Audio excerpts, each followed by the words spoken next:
All right. We will now call the City Council regular meeting to order for July 22nd, 6 p.m. Please rise for the invocation and Pledge of Allegiance. The invocation will be given by Councilman Jim Bernard. Let's pray. Dear Heavenly Father, please be with us tonight as we go throughout the city's business. Please make sure that we do your will, God, and not just the will of the people up here. Direct us in the right direction. Dear Lord, we thank you for your love and your care and your patience, as well as your grace that we don't deserve. Thank you for the weather we get, the hot and the wet. But please be with everybody here tonight. Keep us all safe going home. And just let's keep the Avon Park as safe as possible with school children out on the streets. In Jesus' name we pray, amen. Amen. I pledge allegiance to the flag of the United States of America and to the republic for which it stands, one nation, under God, indivisible, with liberty and justice for all. You may be seated. Mr. Clerk, if you'll please call the roll. Councilmember Gray. Here. Councilmember Spurlock. Here. Councilmember Sutherland. Here. Deputy Mayor Bernard. Here. Mayor Anderson. Here. You have a quorum. Thank you. Under the consent agenda, we have the approval of the minutes from July 8th, 2019. We'll be looking for a motion. Move to approve the consent agenda for July 8th, 2019. Do we have a second? Second. Don't all jump at once. Okay. We have a second. Is there any questions or corrections? Just one correction on the minutes under consent agenda. It says June 10th, and it should reflect another date, shouldn't it, rather than June 10th? Approval of the minutes, am I wrong? It's July 8th. July 8th. Yeah, but on the... All right, we'll make on the the correction. Yeah, that's just the Oh. minor correction on the date. Oh, I see. Yeah. Yep. That's fine. All right. Does anyone have a problem with that change? Nope. Okay. Seeing none, we will call the roll. Councilmember Gray. Yes. Councilmember Spurlock. Yes. Councilmember Sutherland. Yes.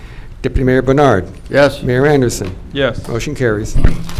Thank you. Item number 5, we have an event, Back to School and Listener Appreciation for August the 10th. Do we have anyone here that's going to be speaking on this? Looks like we do. You have Mr. Frankie Grover coming up, ladies and gentlemen. He is the manager of WFHT 107.5 FM. He is requesting, he wants to hand out about 400 backpacks and school supplies to underprivileged children in the community at Donaldson Park on August 10th on a Saturday.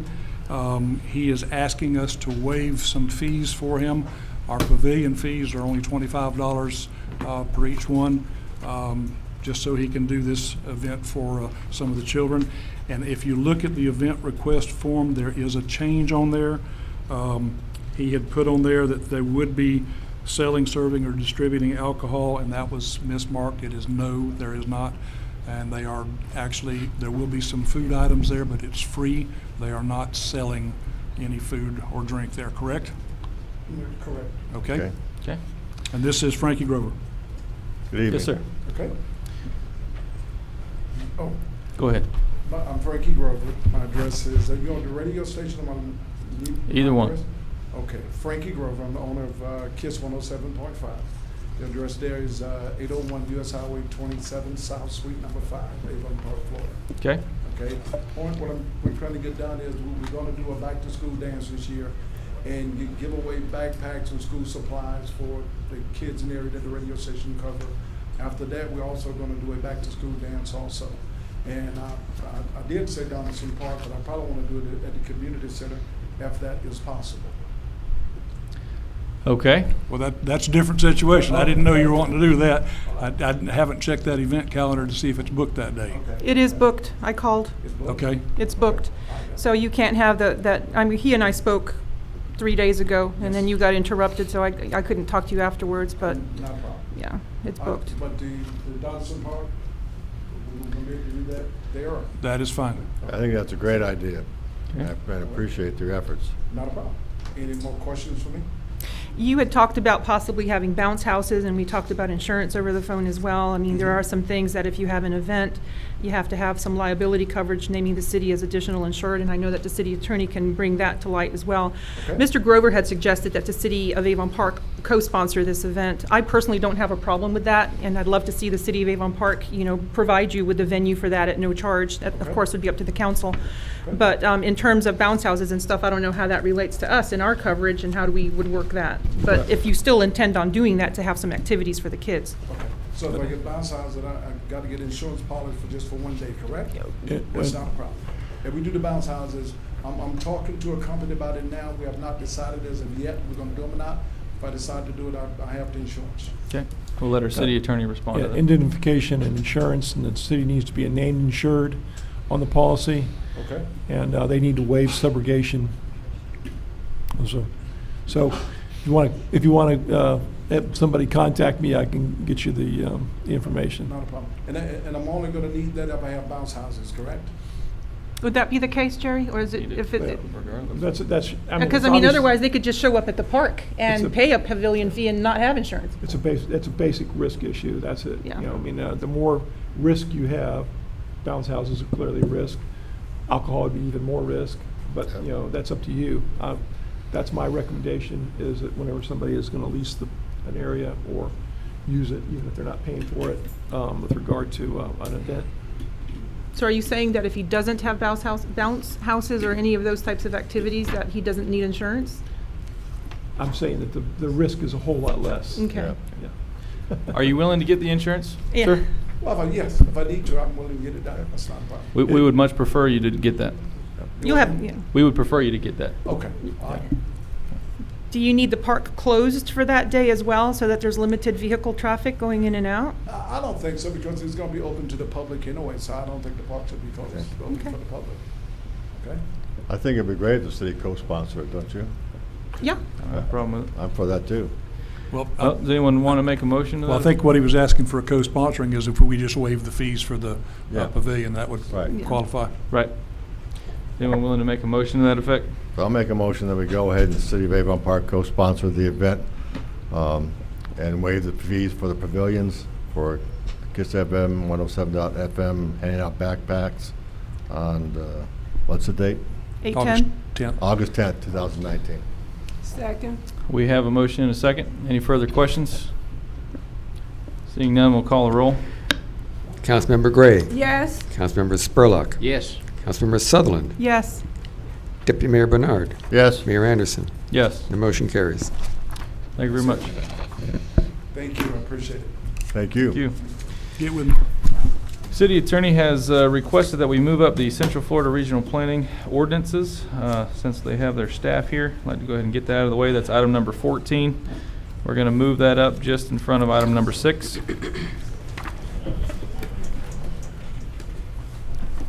Well, we certainly appreciate that. And you good might to be see here you. for a while. Yes, thank you very much. For the record, Jeff Schmucker with the Central Florida Regional Planning Council. We've got 4 items for you, so I guess there we got the presentation up. Next slide, please. And we'll go one more.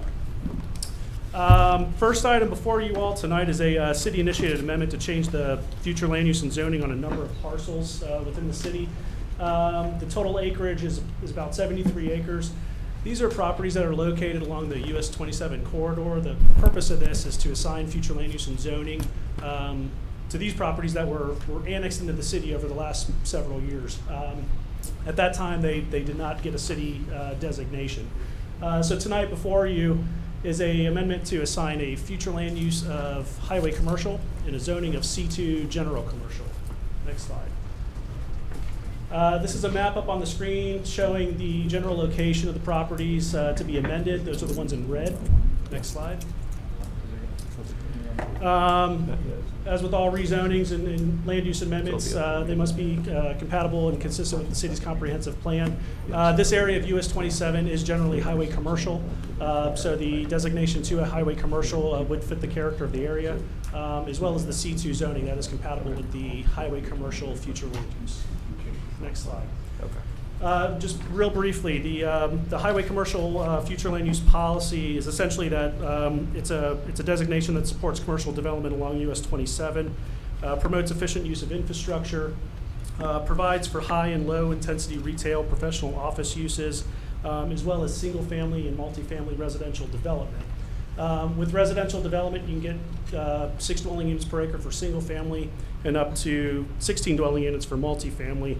And then with the non-residential or commercial development, you can get a floor area ratio or your intensity of your commercial development up to 0.70 for offices and 0.80 for all other commercial uses. Next slide. The C2 zoning district, which is compatible with the highway commercial, supports and allows the following types of uses: general, retail, commercial, office, and professional uses, personal service activities, highway commercial uses, and again, single family, multifamily, residential.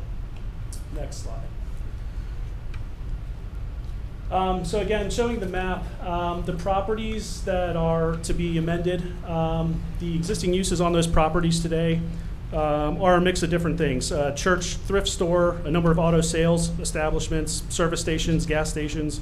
There's a club lodge, a hotel motel, general retail sales, a recreation and amusement establishment, an open storage vehicle rental establishment, as well as a number of vacant and undeveloped properties. List these just to let you know that all the properties that are coming in, the existing uses on them today, they fit under the category of C2 commercial and the highway commercial that we're assigning them. So you won't have non-conforming lots moving forward. The use today in the county, as it comes into the city under this land use and zoning, would be compatible with those city designations. Next slide. So with that, just want to let you know that we did notify all of the property owners, so they are aware that the city is taking action on these properties. We did have one conversation with one of the property owners who did rescind moving forward on their property, so that has been pulled. But everyone else seems to be okay to be moving forward at this point, and we did notify property owners surrounding these properties. So with that, we'll answer any questions that you all might have. Jeff, Go ahead. are we going to need a public hearing on the first and second reading, or just the second? Well, we need a public hearing on the first item, which is the future land use amendment part, because that's going to go to the state for review. Got it. This is a large scale. Okay. The only question I have, Jeff, is all these changes to basically, all those properties are, you're changing them to basically the same thing of all the properties surrounding them, right? So it's just not a major change at all. Exactly. I will tell you, I think there was 1 or 2 properties that actually had an industrial use on them. So we're actually bringing them into commercial. So there's nothing that's going into a higher intensity use than what's already on the property today. Okay. Yep. You made some comment about one of the properties rescinding. Yes. What does that do? Well, when we sent these notifications out, we had a property owner who decided he didn't feel like it was the right time to have his property come under the commercial future land use and the zoning. He wanted to think about that more if he wanted to go to something else. I can't imagine it would go to anything more intensive because of the location of it. It's up on the north side of the city, up near Lake Bird. But maybe there's an opportunity in the future to go to residential, perhaps. He was uncomfortable to move forward at this time with the commercial, so we just went ahead and pulled that particular property. Number 3, yeah. That's not on this map. It is not on that map. Okay. And you But said that won't hint, I'm sorry, go ahead. You said that was near Lake Bird? Near Lake Bird. It's near Lake Bird. There's 2 parcels. If we go back to the map, I can point it out to you. There's that second little black circle, if you will, coming from the north. There's a property there, and it sits just on the north side of that property. Okay. So he just wants his options open. He wants his option, exactly. Okay. Yep. Yeah, Okay. we chose all these because they sit adjacent to US 27. They have existing uses that would fit under the commercial land use and the C2 zoning. So these were the ones that staff looked at and said these would be the ones that would make the most sense to go to this land use and zoning. So we sent those notifications out to those property owners, and that was the only property owner who had an issue moving forward at that time. Yeah, what you do is read it. I had no further issues. Are we looking for a motion? No, well, just one other question. Who makes the changes to the DOR code? The property appraiser would do that. That would be based on tax revenue records. So, Right. Yeah.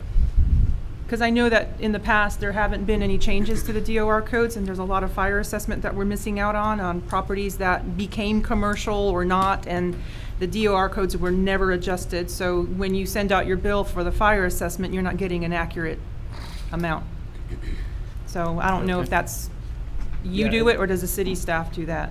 I would think that the city staff coordinates with property appraiser on that, and it's based Okay. on the actual use of the property, so that might be something as a business tax license comes in or a renewal, it's a coordination with the property appraiser. Okay. Okay. Any further questions? Seeing none, we'll go ahead and read the ordinance. It's an ordinance amending the future land use map of the city of Avon Park, Florida, amending a total of 21 parcels of land totaling approximately 73.17 acres, generally located along the US 27 corridor in Avon Park, Florida, from the future land use of city unassigned to city highway commercial, transmitting said amendment to the Florida Department of Economic Opportunity for finding of compliance, providing for severability, and providing for an effective date. Okay, be looking for a motion on ordinance 3-19. I move to approve ordinance 3-19, first reading for transmittal to the Florida Department of Economic Opportunity for review. Do we have a second? Second. We have a motion and a second. We'll now open it up for a public hearing. Anyone wishing to speak on this issue can do so at this point. Any takers? Seeing none, we'll go ahead and close the public hearing, bring it back to the council. We have any further questions? Seeing none, we'll call the roll. Councilmember Gray. Yes. Councilmember Spurlock. Yes. Councilmember Sutherland. Yes. Deputy Mayor Bernard. Yes. Mayor Anderson. Yes, Motion carries. thank you. Jeff? All right, so the second part of this would be the rezoning to C2, general commercial, which would be the companion zoning to the highway commercial. Okay. We'll go ahead and read that ordinance. 4-19. An ordinance amending the official zoning map of the city of Avon Park, Florida, amending a total of 21 parcels of land totaling approximately 73.17 acres, generally located along the US 27 corridor in Avon Park, Florida, from the zoning of city unassigned to the city general commercial, C2, providing for severability and providing for an effective date. You looking for a motion? I move to approve ordinance 4-19 on first reading, please. Okay. Second. We have a motion and a second. Is there any further questions? Seeing none, we'll call the roll. Councilmember Gray. Yes. Councilmember Spurlock. Yes. Councilmember Sutherland. Yes. Deputy Mayor Bernard. Yes. Mayor Anderson. Yes, Motion carries. thank you. Next. Advance a few slides here.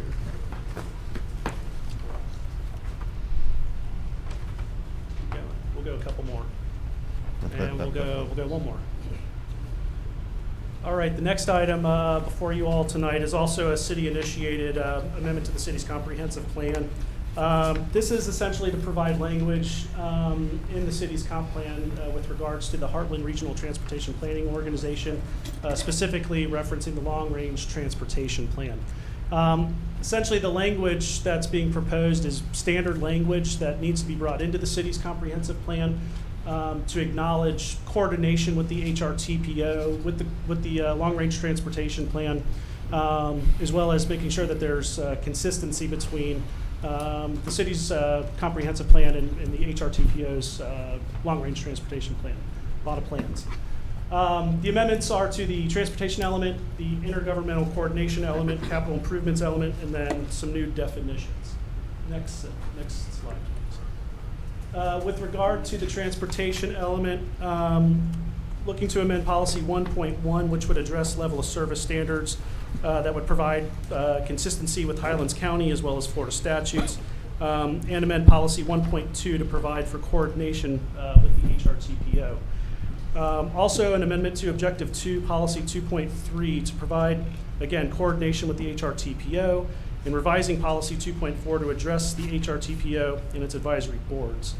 And then finally, in the transportation element, amending Policy 5.1, again, to provide for coordination with the HRTPO. Next slide. As part of the amendments to the transportation element, there would be a new inclusion of a new map. And this would essentially just show the HRTPO's regional roadway network, which is essentially the U.S. and the state roadways that run through the city of Avon Park. Next slide. With regards to the intergovernmental coordination element, again, this would be a new Objective 6, providing policies that provide language that state basically coordination with HRTPO, Florida Department of Transportation, Highlands County, and other neighboring municipalities. Next slide. And then in the capital improvements element, amending policy 2.1, again addressing level of service standards to ensure consistency with Highlands County and Florida statutes, as well as amending policy 2.4 to provide for coordination with the HRTPO and the long-range transportation plan. And finally, adding 2 new definitions, which would be a definition for the HRTPO, Heartland Regional Transportation Planning Organization, and LRTP, Long Range Transportation Plan. So again, this is essentially just standard language that we need to bring into the comp plan just to recognize that the city as a local government does work with the HRTPO when it comes to transportation planning projects. And so the comp plan is just providing that language to show that consistency and coordination. So we'll see Okay. answer any questions you all might have on that. I have one question. What initiated us to go start doing this policy and amendment changes now? To do them now? Well, Yeah. we probably should have done these almost a year ago. We adopted the LRTP, Okay. I think, about 2 years ago, and it's kind of been a roadshow to get all to the local governments within the 6 counties of the HRTPO to get this language into their comp plan. So we're finally making it here tonight. Thank you. Okay. Any further questions? And the long-range goal, you're talking about the long-range plan, the long-range transportation plan. Where does Avon Park fit in? I mean, I know that we're a consortium of several counties. Yes. So, and the funding is based off of a percentage of the members of that board in population or something like that? Well, not completely. So the HRTPO initiated essentially in Highlands County based on the metropolitan statistical area of Avon Park and Sebring. Because of how fast you guys are growing. That's generally 50,000 people. Once you hit 50,000 to 100,000 population, that triggers the need to have an MPO. Now, Highlands County and the southern counties to the south, being so rural, this is the only regional transportation planning organization in the state of Florida. But Highlands County, Avon Park, and Sebring are by far, they get the lion's share of the priorities, if you will. Not necessarily the funding, but when it does come to priorities, Highlands County, Avon Park, Sebring have been generally at the top of that list when it comes to looking at those projects. Does this affect us at all in the RACIC designation? No. You mean from just being a rural Yeah, I mean, if we're area? growing so fast, I mean, is any of this going to limit us in the future? I don't know. I can't answer that really. I don't know how maybe that might be looked at down the road. I mean, is it more beneficial for the long-range transportation plan to have a large population? In order for projects to get done, is it more beneficial to the plan to have a higher? I'll say this. I think when you've got a greater population, you probably have things that come along with that. So there's probably a need to address things like safety, quality of life, those types of things. So when you're talking about projects all the way from a sidewalk repair to an expansion of a roadway, with that population growth, it obviously supports the need to work with the HRTPO to then work with DOT or your federal partners to get those dollars to accommodate for those types of growth. So. Okay. Okay, we'll go ahead and read the ordinance. It's an ordinance of the City of Avon Park, Florida, amending the Avon Park Comprehensive Plan, revising the transportation element and intergovernmental coordination element, capital improvements element, and definitions for consistency with the Heartland Regional Transportation Plan and Organization Long-Range Transportation Plan, providing for transmission to the Florida Department of Economic Opportunity for review and compliance, providing for severability, providing for a conflict, and providing for an effective date. Okay, do we have a motion? I move to approve Go ahead. ordinance 6-19, first reading. We're looking at 5-19. Oh, I'm sorry, 5. Okay, do we have a Threw you second? off. You got me confused. Second. All right, we have a motion and a second. Is there any further questions? Any questions in the audience, anything? Seeing none, we'll call the roll. Councilmember Gray. Yes. Councilmember Spurlock. Yes. Councilmember Sutherland. Yes. Deputy Mayor Bernard. Yes. Mayor Anderson. Yes. Motion carries. Thank you. Last one, Jeff. Okay, so we'll advance a few slides. And one more. All right, I'll give a brief overview of this. This is another city-initiated amendment. This one is to the city's land development code, specifically Article 7 under Section 7.01 regarding pre-application conferences. The language proposed here is to require application fees and allow for recovery of costs for professional services. Next slide. Essentially what this is providing for pass-through costs. So when it comes to development review, the city has a number of staff that are in-house that are part of that fee that's collected in the review that's done. But there's a number of other folks outside of house, if you will, consultants, engineers, and others that have fees as well. And to my knowledge at this point, the city is essentially covering all those costs. And so this is a way to recoup some of that cost during this process as an applicant comes in, to have them pay a fee and then also put a deposit down. So the language essentially would require them to pay the fee as well as a refundable deposit at the time that the process is initiated. Those fees and deposits may be established by resolution by City Council. The deposit of the professional fee may be imposed or increased at any time by the city manager as necessary and determined during the project review. The applicant shall pay city invoices for professional services within 15 days of receipt. Essentially, that would be if a consultant issues a payment to the city or issues a bill to the city can then go and send that invoice to the consultant, and they must pay that fee within 15 days upon receipt. And then finally, the professional fees and the deposit shall be refunded to the developer upon the conclusion of the development, and all final invoices need to be paid at that time. And any payment of any other fees that are incurred by the city should be paid at that time as well. That's kind of the language in a nutshell. I will defer also to the city attorney on any other questions that you might have on this, but we'll stand for any questions you have. Right.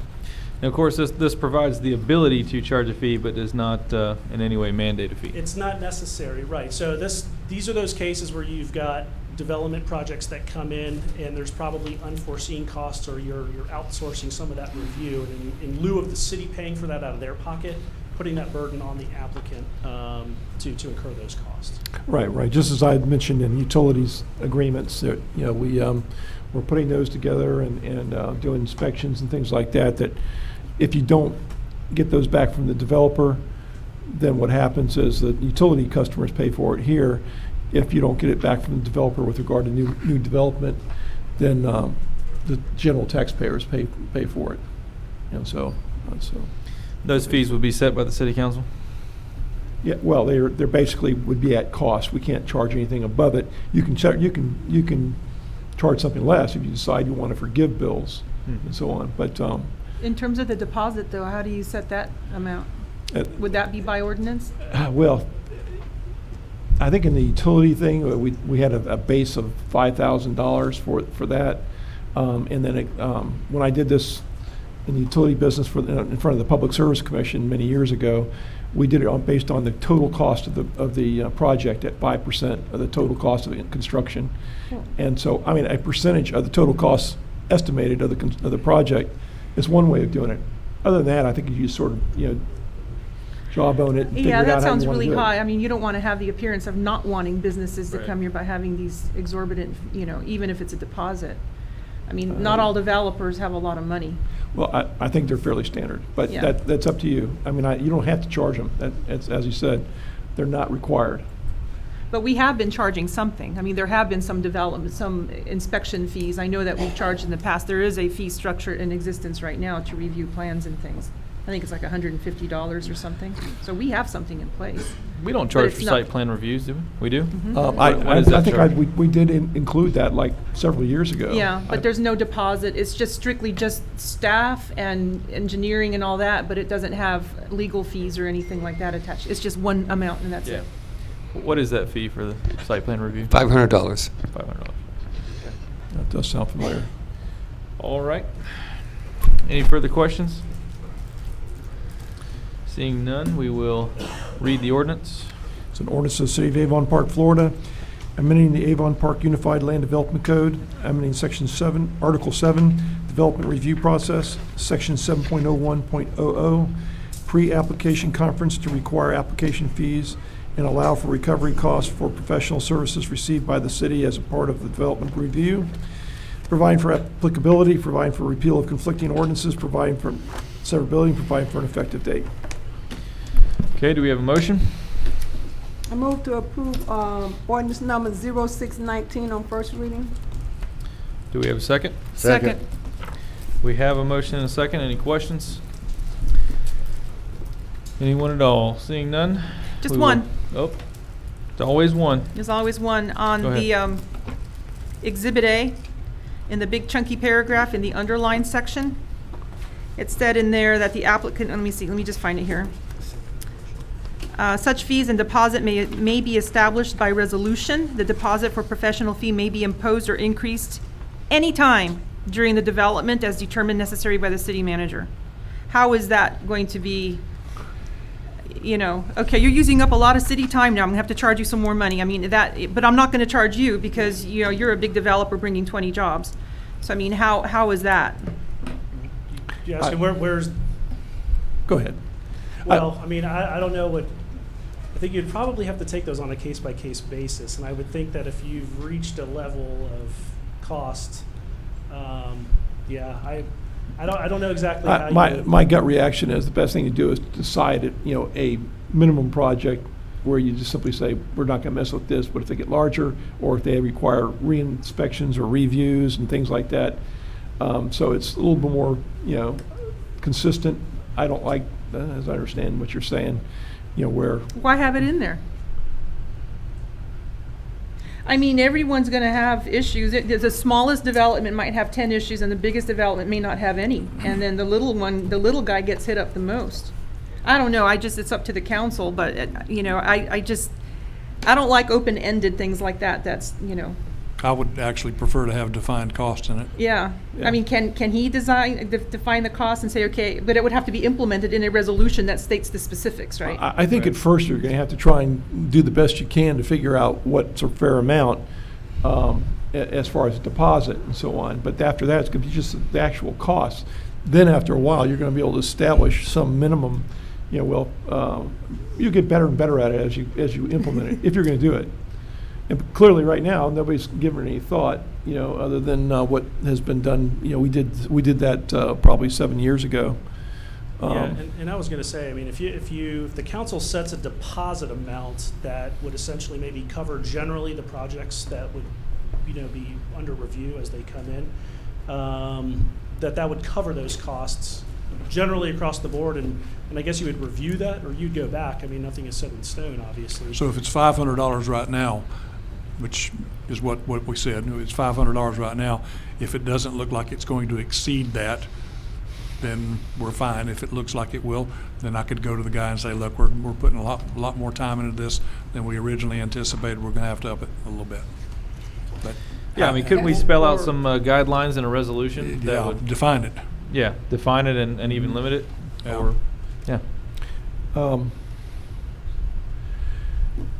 Yeah, but we'd have to make a small modification to this to include the $500, because otherwise this will replace that code based on the severability, conflict. Well, wouldn't the resolution fix that? Yeah, you can fix it with a resolution. Because then you can change the resolution, whereas this right here is just is more cumbersome. Right. Okay. So we can amend it with a resolution at our next meeting, you're saying? Okay. Do you think you can have it done by then? I mean, is that doable? Does it work like that? Can it work that way? Yeah. Okay. Yeah, it provides for us to establish the deposit by resolution, right? Because I did not read. Right, This just- wasn't part of. Yeah, just like any of your fee schedule is. Okay. I always prefer that. I just personally think 500 is too much, but that's just me. Just Well, it's only a saying. deposit. It's a deposit. Yeah, but I mean, right now, we are charging $500, period. People write the check, whether it's a 1-day thing or a 10-day thing, it's $500. So Right. to me, that's just high. I don't know. I mean, if you get a gas station that wants to expand its parking lot and put in some construction on it, we're charging them $500 equal as a development with 500 units. Well, if they can't afford the $500, I doubt they're going to do too much. Yeah, but the little extension. guy is what I'm saying. Can we get a preference for local businesses? Not. Okay, just asking. Okay. Charge them less. Okay. I think We it's fair. we've read the Yeah. ordinance already? Yeah. We already have a motion and a second? Who seconded that, please? Me. Brent? No, You did? I think Jim and I did it at the same time. Okay. Okay. So we have a motion and a second. Is there any further questions? Seeing none, we'll call the roll. Councilmember Gray. Yes. Councilmember Spurlock. Yes. Councilmember Sutherland. Yes. Deputy Mayor Bernard. Yes. Mayor Anderson. Yes. Motion carries. Thank you. Thank you all. Thank you, Jeff. Thank you, Jeff. All right. Going back to Item 6. Item number 6 now. We have the garbage and solid waste. Yeah, ROW, Ronnie Jones. Can I What? ask a favor here? Because I didn't know that was going to be on the agenda. Mine is very similar to what Stanley Yeah. has on my section F. Yeah, I think, 16. I think that was the impetus for number 6. Oh, So I would say you're doing Yeah. number 16 at the same time we're doing number 6. okay. So I would just you wanted like to to- make sure, because I know there's a lot of staff here Would tonight you for like to that. remove item number 16? No, I don't want to remove it. I just want to combine it Yeah. with number 6. Okay. Is that doable? appropriate. All Yes. right. Sounds good. Ronnie? Well, Ronnie and I worked on this together, and so he's got some information in the packet. I just wanted to basically start it out by saying we have some code provisions that I've given to Manuel that, because one of the questions that was asked by Councilperson Sutherland was whether it's enforceable or not to try and fix some of these problems, okay? Okay. So, if you're looking at, the first item is nuisances. Where are you at now? It's on the E6? screen. It's not in your package. Oh, okay. These are things that I dropped off. Okay.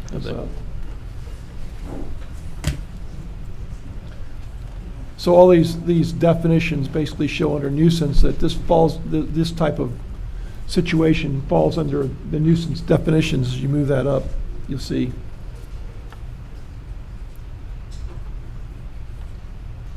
And if you go a little further, we got litter.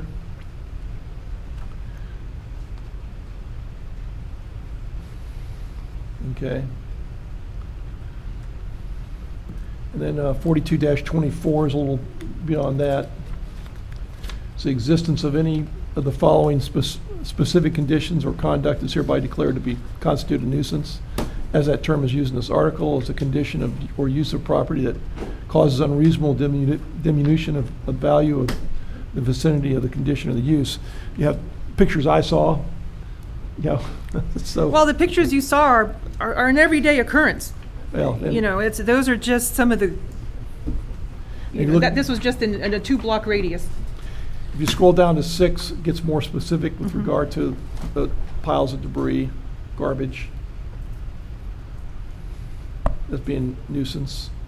Then number 8, same thing, storage of garbage, litter, or garbage receptacles. I saw all those things out in those pictures.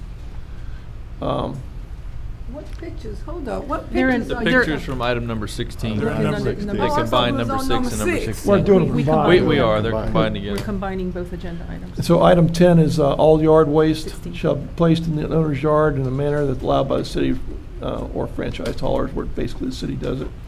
Maintenance of private property goes into the same thing. Litter control, you know, without going too far. But then we have an enforcement section, penalties up to $500. And then it breaks it down for a citation format, code enforcement below that. So the answer to that question is yes, it's enforceable the way it stands now. But we have an issue with regard to, you know, the collection. It was saying that we have a problem with the rates are not actually established for bulk pickup type situations. And we need to have somebody look at those rates.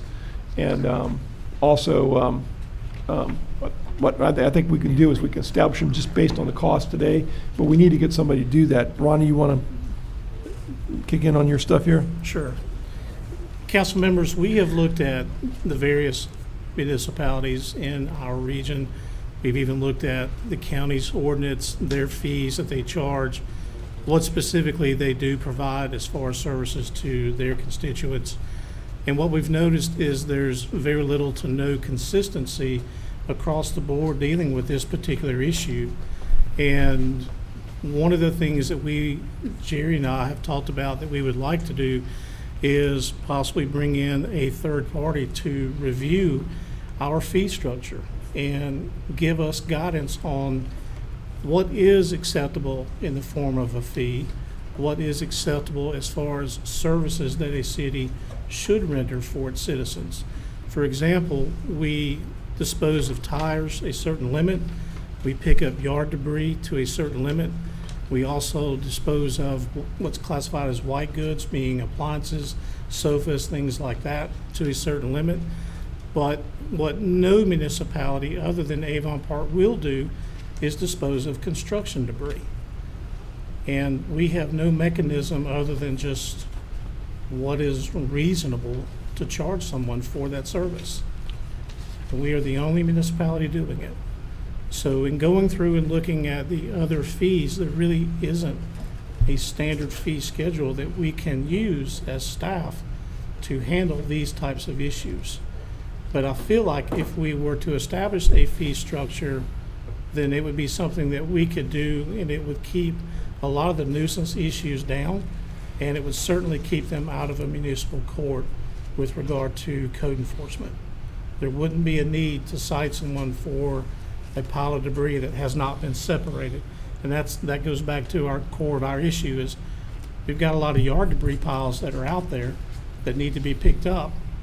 But more often than not, they're intertwined with other types of garbage, whether it's household waste or a few pieces of construction debris, or maybe a tire, some pieces of plastic.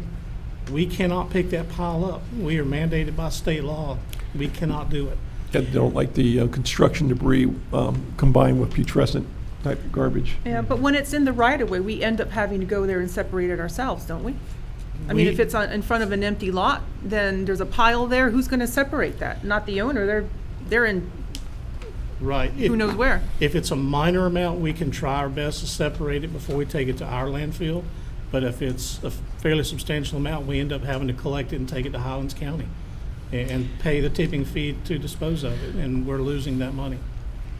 And then when they get wet, it's even heavier. I mean, there's Correct. mattresses and stuff out there. Correct. You know, I know that we have code enforcement. I know that we have rules, and I know that there are a lot of contractors out there that are supposed to take their stuff with them, but instead they just dump it right there on the sidewalk. And it's harsh, and I'm not saying to do this, but technically that's whoever owns the property's responsibility. If the city chooses to do it and pick it up and separate it and all that, and spend the time to do it, that's for you to decide. But I don't want to ruin it for the other 97% of the city that does do it right. You know, that either they bag it or they'll call and say, I'll put something out there. This stuff doesn't sit there for weeks. I mean, there was one property on Anoka that just a week ago it had been sitting there for 3 weeks because it was in the right of way, and then all of a sudden, bam, it's junk out there again. It's like that's where everybody knows to dump their stuff. So I mean, how do we prevent that? I don't know how to do that, but I mean, would we have to send a letter to all the contractors in town saying, okay, you tear it down, it's you're responsible to take it away? Your code already says that. Yeah, but we do know of several people that do this on a regular basis. Well, then they're violating the code. But do you have to catch them in the act?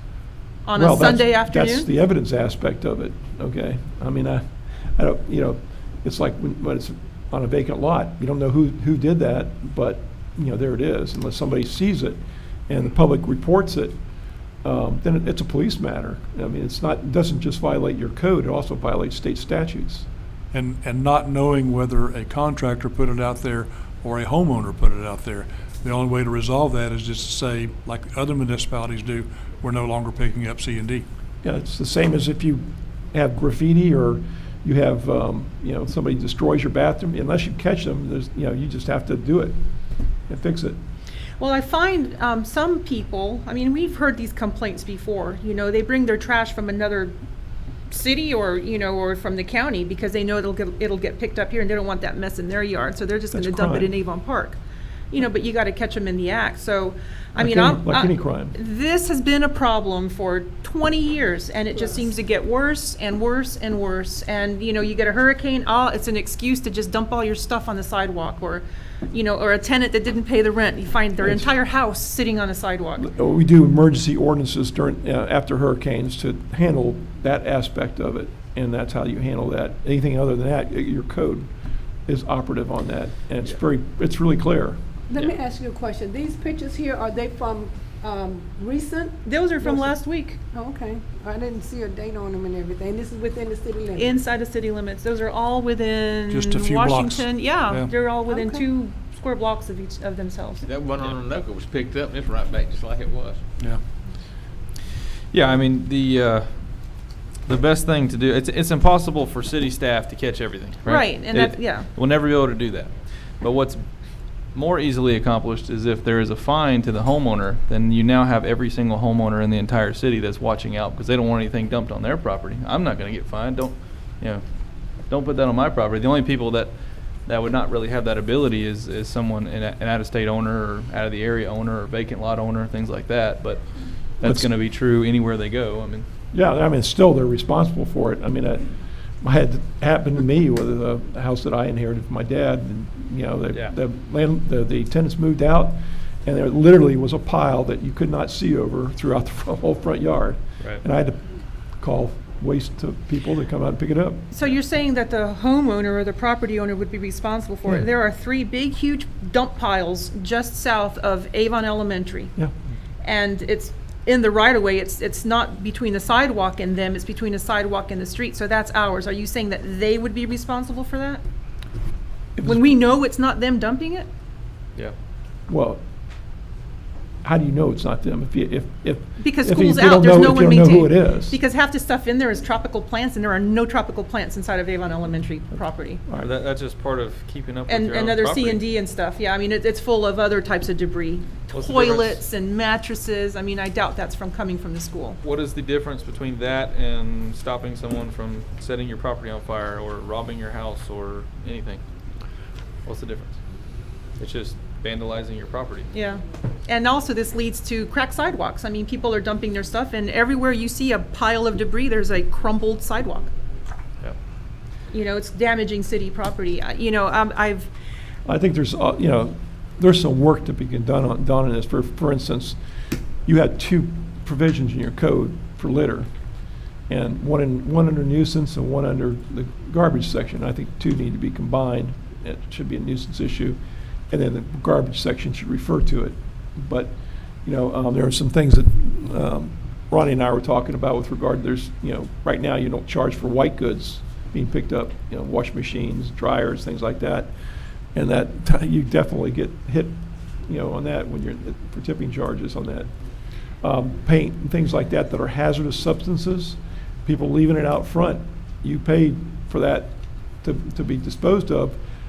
I've never seen where a city did that. Usually, Pasco County, where I used to live, you had to take it to the dump yourself, and And handle what's it. wrong with that? That's nothing wrong. I think it's a hazardous What's wrong substance. with people taking it to the dump themselves? I mean, if. Things like that. Well, I mean, obviously, it's going to be more difficult. They have to get a trailer for Right. white goods and things like that. Other than But being they a need to 50 arrange mile for it, range and we trip. need to charge them a fair price for that. You're not trying to make money off it. You're just trying to resolve the issue, Right. and so that other citizens don't pay for that. What is the current Cost. plan? I mean, what is the current process when you see a heap of stuff sitting out there? I mean, I know you get a call or, what is the process? The process is when we see a pile out there, the driver will stop and evaluate it. I said the driver will actually stop and evaluate what is out there. So if it's intended to be yard debris, but he can see other material in it, Who's the driver? Are you talking about the garbage truck driving by and they see it and then they assess it? Or correct, it's the clam truck driver that we Okay. have on staff. So if he sees a pile of debris that's out there and it's mixed with other material, he will flag it with one of these red flags.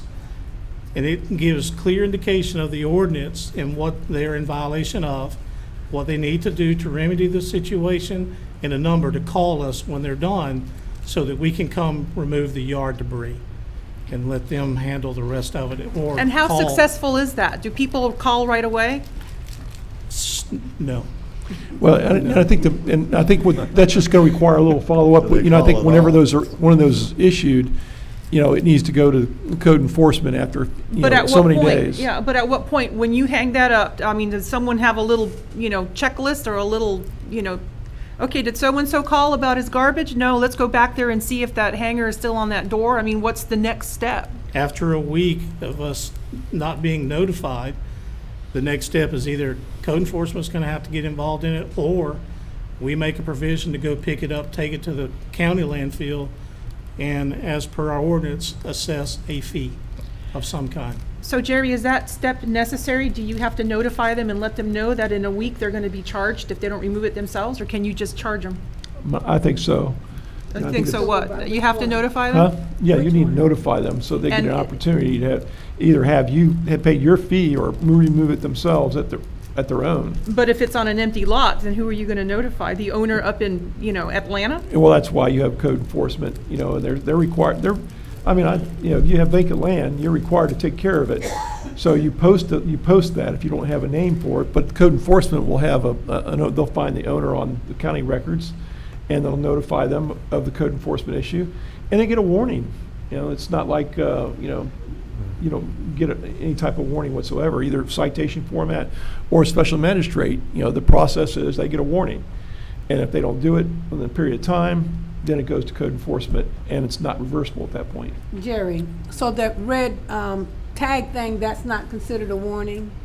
They have to be officially notified? is Well, what that's you're the saying. problem, is it's not official under Chapter 162 of the Florida Administrative Code. Okay. Or, I'm sorry, the Florida So that statutes. could be ignored. That can be ignored. Yep. Well, it could be ignored, yeah, but, then you're going to start the code enforcement process. At some point, you could, if it's really bad, or it's dangerous, or it's actually attracting vectors, rats and so on, you could, under public safety, health, and welfare, not even give a warning. But, generally, when you give a warning. Because Florida statutes do provide that if it's a health risk, you don't have to give a warning. Yeah, That's the I think situation. under reasonable circumstances, you should be given a warning and given an opportunity to clean up your own mess. Yeah.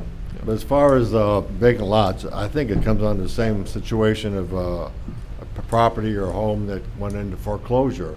And once it goes into foreclosure, and eventually, say, the bank takes it over, if that situation is there, then the bank is responsible for it because they own it. And so if it doesn't get taken care of before that, then I think we can go ahead and bill the bank, and I think it's, or the financial company. I think we've done that in the past. I can tell you certain circumstances where they got billed thousands of dollars, and that they took care of it real fast. The only problem with it is the banks have gotten wise to that now, and they don't foreclose. Oh. And they wait until the perfect timing, which can be years before they foreclose. Yeah, but They that's gonna be, drive the people out. yeah, there's so few of those. Our problem is more with residents.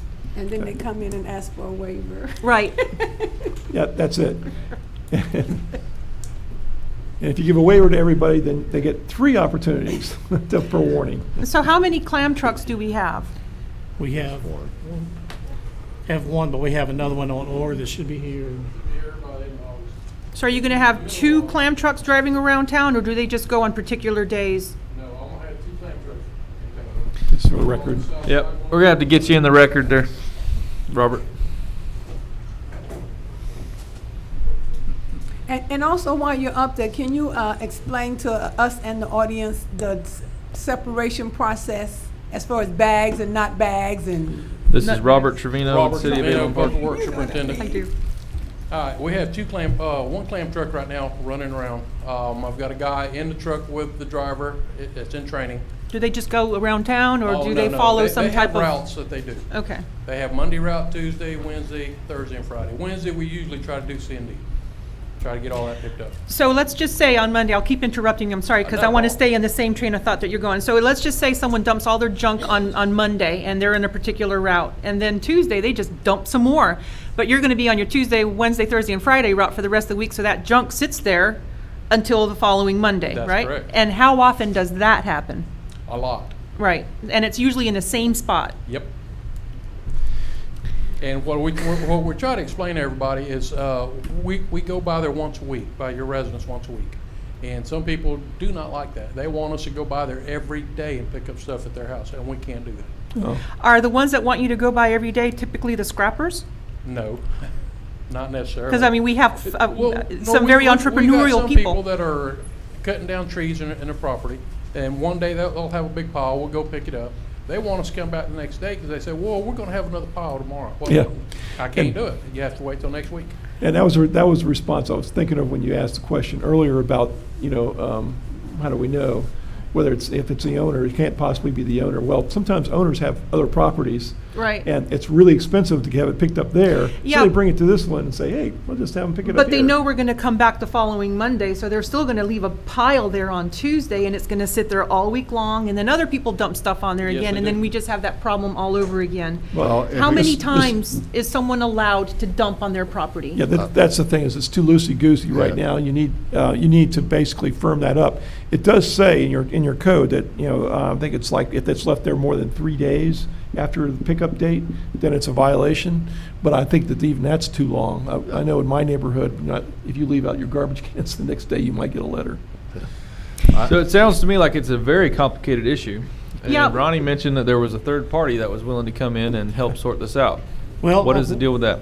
What I would suggest is that we contract, Jerry and I look for a third party that can come in and evaluate our fee structure and give us some assistance, some guidance as to what fees need to be charged for these various types of services, and give us a rationale to support that fee, so that we're just not picking a number out of thin air. Okay, so that you would be looking for quotes, and you would come back at a future meeting with those? Correct. Okay. Right. I have a question for Robert. To Yes. be honest with you, I've noticed that the clam truck does not come by every week in many, many areas. And Yes, sometimes it goes more than 2 weeks. Yes, sir, that's So, correct. If we're going to keep a schedule of a week, we need to do it. If you tell me we need to do 2 trucks to do it, then I understand it. But I don't think you can say it comes by every area, every week, He because that does does not. not happen. He does not. Yes. Because he has other duties assigned to him also besides the clam truck. If one of my drivers misses work, then he has to pull off that clam truck and fill in for that driver. If one of them goes on vacation, then he has to fill in for that driver also. So there's times that we do not have a clam driver out there. I know one of the other cities I represent also has a once a year or twice a year event they call Chunk Your Junk. Stuff that you're not normally allowed to throw out front. They give this, some people call it Amnesty Day Amnesty or Day, whatever. yeah. And that kind of helps residences. It's not for commercial, it's not for anything outside the city, but if you've got an old washing machine or dryer you want to put out, and Yeah. that So- you can wait. In a residential area, why is there a need to pick up tires, for example? Would that be something in the study? Why are we picking up tires in a residential community? Our current ordinance requires us to do that. But why are people putting them out? It's because the ordinance requires us to do that, but why are we even accepting? I mean, could that be modified? 'Cause There's a tire disposal fee that we don't do. That's why. why Yeah. don't we do it? I mean, you're It's saying we not don't an charge ordinance. it? There's a state disposal fee on that, Yeah. like I if, thought we charged for tires, you could only put out so many per month, and then next thing 2 you. tires a month is 2 what they're tires? allowed. Yeah, anything Yeah. over 2 tires a month, then we charge you, I think, like $2 per tire. And who And- keeps that running tab? I mean, does a guy driving just by sheer memory, oh, there were 2 Nobody. tires there? Huh? I mean, Nobody keeps it. How many possible tires can you have? In You'd be a amazed, period of- Jerry. You'd be amazed You'd how be many tires amazed. we pick up. We Is do it- a tire run. Maybe it's that gas station you were By talking month about, long. just bringing them home and. Yeah, we can go out and we can pick up 150 to 200 tires every 2 months. That's a lot of tires. That's And coming, that's they're coming bringing from them in. outside the city. Yeah. Yeah, we know What I propose is, when we do this, let's set a limit on how much we can pick up for free from every resident. Because that is a problem we're having right now. The piles but are I thought we humongous. did that though I already. thought it was 2 cubic yards. Yeah. No. I How do wish set a somebody would limit? tell the general public that, because they're not doing it. How do you set a limit when you don't know if he picked it up this week or not? I mean, what's he supposed to do? Separate it out in piles? I mean, Yeah. that's the problem. Listen, you're not gonna believe what I'm fixing to tell you. 7 weeks, mine wasn't picked up on Circle Street. Oh, I know. 7 weeks. So, how big a pile could I have in 7 14 weeks? You can have a yards. big pile in See what 7 I'm talking weeks. about? Do the math. Yep. It's kind of hard to do. It's kind of hard to work all this that y'all want done with the staff that I got. I'm way understaffed. Y'all have to understand, we are working on a very tight skeleton crew. So I have a, Well, you I'm only have sorry. one More truck. staff to help us accomplish what y'all want me to accomplish. Well, So let me ask you a But if question. you only have one one clam Yeah. truck, I've got a brand new one coming okay. in the middle of August, and I've got a guy training already, so we can have 2 clam trucks going. In the meantime, until all that come about, can you Mhm. please tell the public what they can do with their yard trash as far as bagging No and not plastic bagging? bags. No plastic bags. No No No plastic plastic bags. bags. So the leaves have- and everything, just a minute. The leaves that you pile up on the side of the road, do not put them in plastic bags. Am I understanding that's what you're saying? Yes, you are. So they're And gonna, the reason for that is our yard debris landfill does not allow us to put any kind of trash in it. And when people start putting them in plastic bags and we pick up these plastic bags, it ends up in our landfill, which is a yard debris landfill. okay. I just DEP wanna get last that year straight. gave us a warning letter on plastic that was in our yard debris landfill. We're trying to stop that. The If you look community, at the did you get pictures, that? you'll see trash in there already. I think when the consultant comes up with a plan, we try and summarize that online on your website, and so people can, everybody has access to it.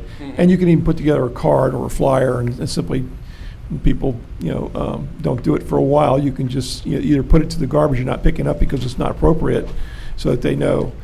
And Now, if they do want to bag it, you can go to Home Depot and buy the big brown bags, paper bags. Now that we're allowed to throw in our landfill. recyclable. Because Biodegradable bags. Yeah, recyclable brown paper bags. They Okay. can put all the leaves they want to, we'll pick them up. Was the garbage situation any better, leaves and things of that nature, when we had a dump truck up here on this end of the county and not have to drive it 30 miles there and 30 miles back? Does anybody give any thought into maybe seeing if it could, the county does so much for Avon Park, if we could get one of those up here on this end?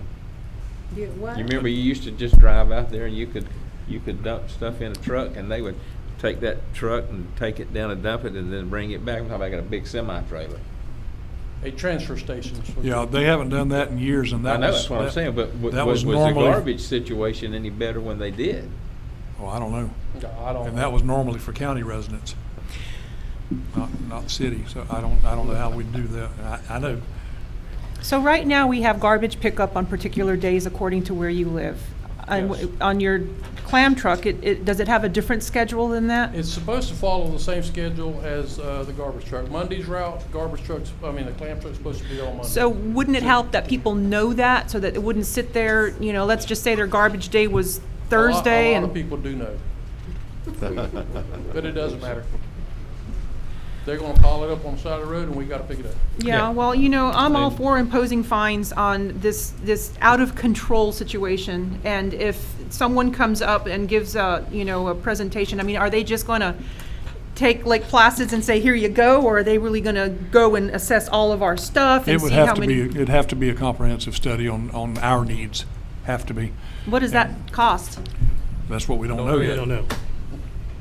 We're gonna find out next We meeting. can get some ideas on that. We can do some RFQs or RFPs and throw it out there and see what they've got. But at the same time, what we can do is have them define specific days that the truck's running and specific routes and all that, to where we can have that as part of our public notifications as well.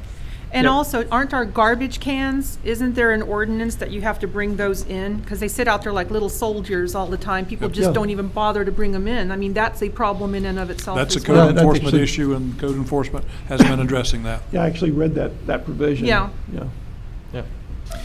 All right, well, we look forward to the RFPs. If I may. Well, I just wanted one Thank you, Robert. question. I know Marnita is here and code enforcement's here.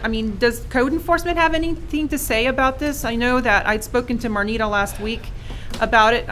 Do you have any ideas? Or, what the issues are? Because I know that when you worked in the utility billing department, you would get work orders and stuff. If you're You know, gonna speak, you gotta come up to the microphone. I just see the staff here and I would welcome their input. Well, actually, Marnita English, I work with code enforcement supervisor. Actually, when I worked in UT, we did receive the notices from Robert, and we attached it to the bill, to the actual water bill each month when they picked up the rubbish on the side of the road. So was there any problem with that? Did people call and complain, or did they figure this is cheaper than going down to the landfill and paying to get it dumped?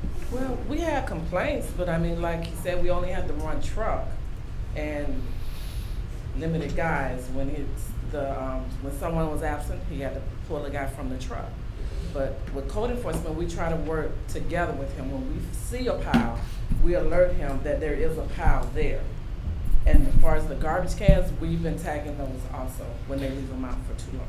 So you are aware of the habitual offenders, some people that on the side do little business where they go and they clean up and they leave their junk inside the city. Have those people been notified that they can't do that, even though they Yes. know it? Yes, well, the one guy, I want to say his name is Myron, I'm not sure, but my officer, Tyrus, he found him, because, you know, he just goes through the neighborhood on the south side, and he just piles everything together. He didn't know that you had to separate it. So Tyrus spoke with him. So now the That stuff needs that to he be dumps, separated. he separates for us. How kind. Yes, ma'am. Yeah, how thoughtful. Okay, thank you. Thank you, Marnita. Marnita. Questions? Nope, you're good. Yes, ma'am. Can I sit here because I have knee surgery now? Do we have a Sir. microphone for her? Or? Do we have a handheld I mic? think you can hear me. Yeah.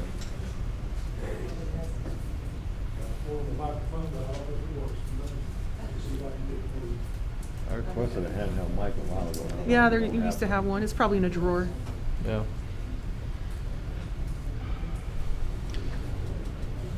It should be out for emergencies all the time.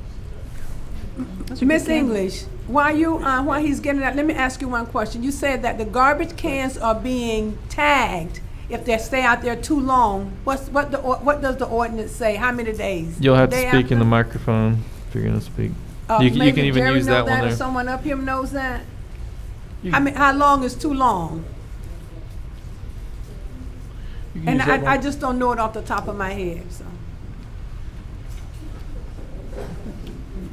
All right, I want bring 'em up. everybody to Bring 'em up. Name and address, please. I'm Or just Godfrey, City of code Avon enforcement Park. officer. Okay. Normally, we just give the, when we tag the garbage cans, Mm-hmm. we give them, we write on there 10 days to remove the garbage can from the side of the road. And sometimes, most people move them, most people don't, because we have a lot of elderly people that can't take the garbage can in and out every day.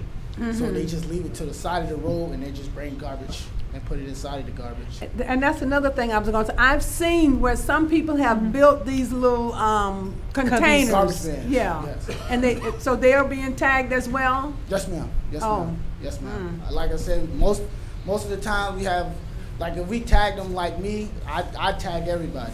And I tagged a couple elderly people, and they'll contact and say, hey, my God, why is I'm being tagged, my garbage can, you know, I can't get back and forth every day taking it out to the garbage truck. And I just tell them like I always tell them, I'm doing my job. Okay, thank you. Tag them all. Yes, ma'am. Please give your name and address. Patricia Austin, 600 South Verona Avenue, Avon Park. All right. Today I got a red tag and a pile of garbage on our lot, and the things that were out there were not even ours. There was no tag on any door, not my door, anybody's. The tag was stuck in the garbage. And we saw it as it come by. Anyway, whenever I called, it said it was like 15 feet from the center of the street inward.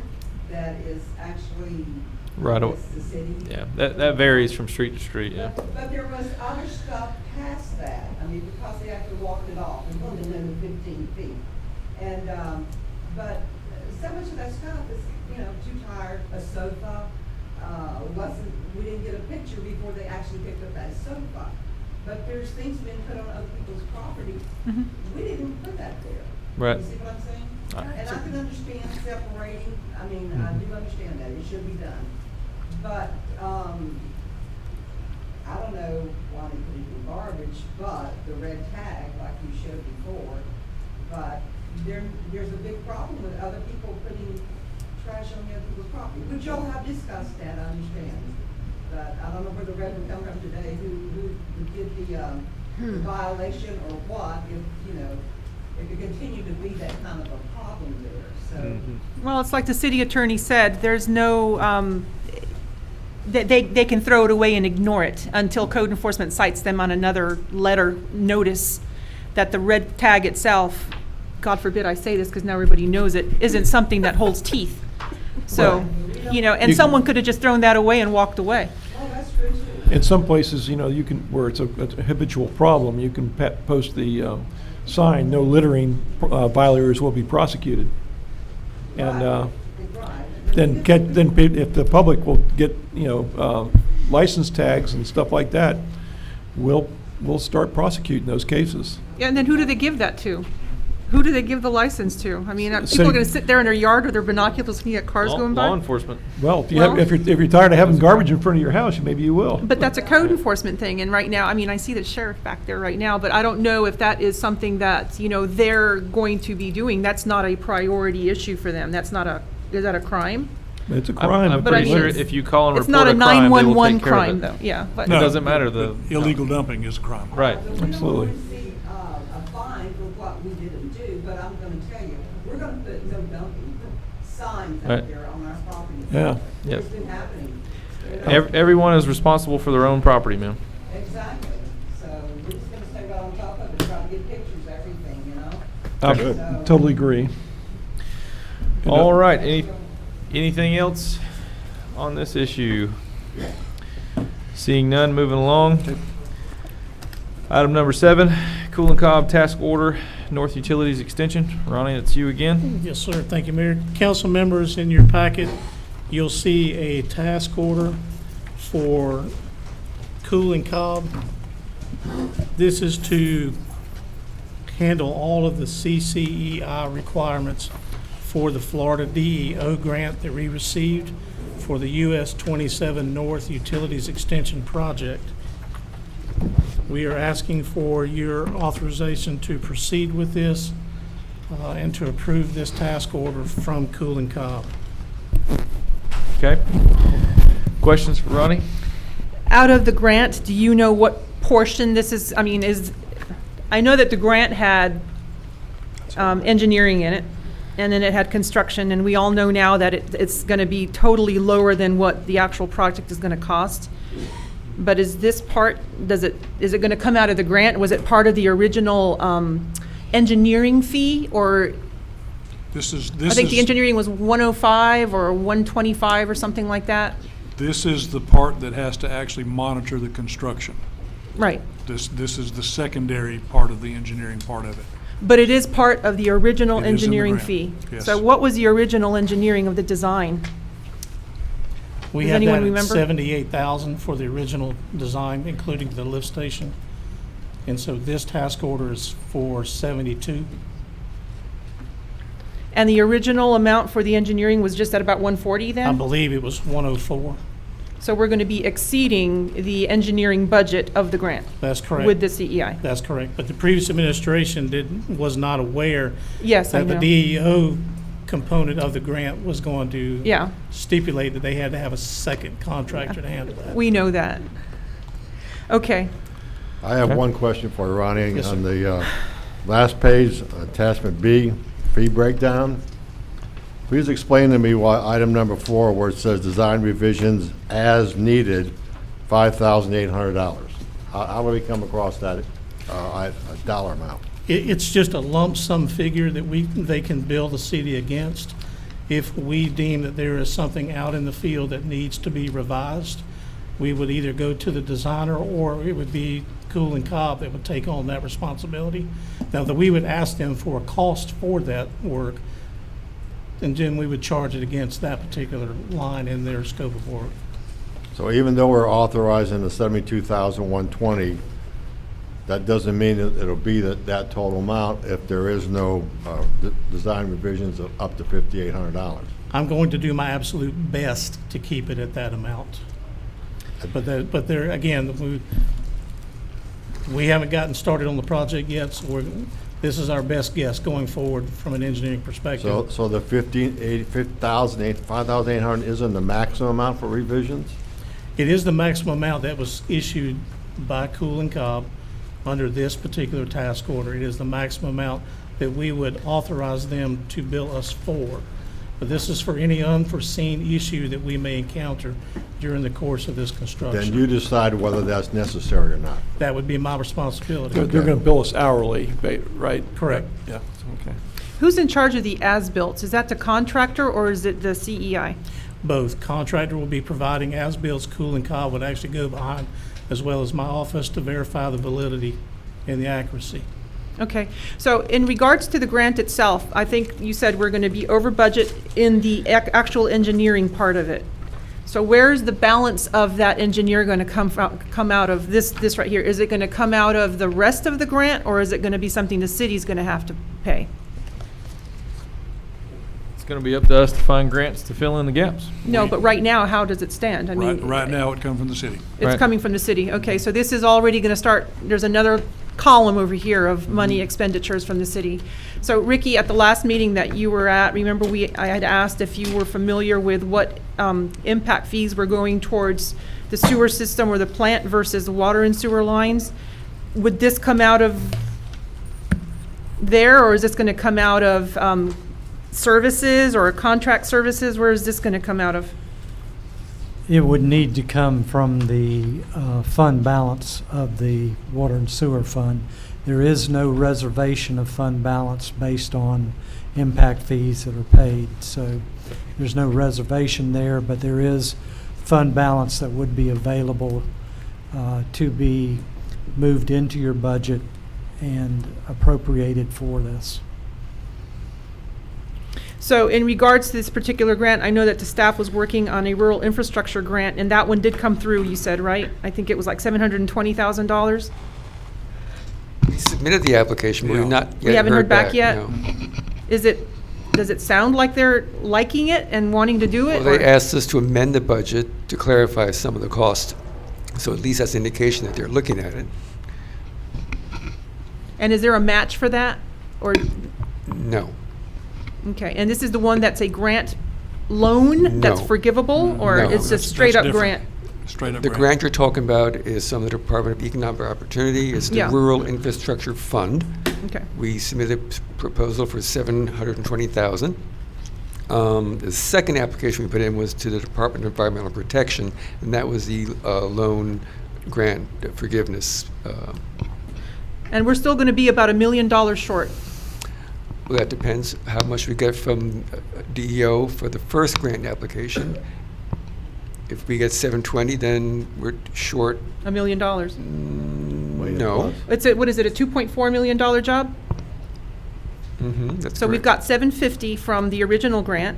No. I'm sorry, Nine. 980. I'm sorry, I have to add in an extra 2 something. So it would be just around 1.1 million that we're going to be short on this project. Does that sound about right? Given that we only get 971, 500,000, that's what we're getting right now. That's Okay. a committed sum from Tallahassee. I'm sorry, what'd you say? The first DEO grant was for 971, 500. Uh-huh, Okay, that's in a sense in the bank, you could say. right. All right, so the proposals from Paulson were for 2.4, so there's your gap. We submitted the application for 720. Hopefully, the fates are with us when we get the full amount, but it depends. I don't know. Regardless, if you move forward with the project, then the city's got to come up with the deficit. And what is that deficit? I mean, Well, what is the it's number? 2.4 minus 971. Okay, so Ricky, I mean, where do we stand with all of that? Well, I failed to mention a while ago that you do also have the option of utilizing some of your infrastructure dollars for this project as well. So you have 2 different possible funding sources for it, if needed.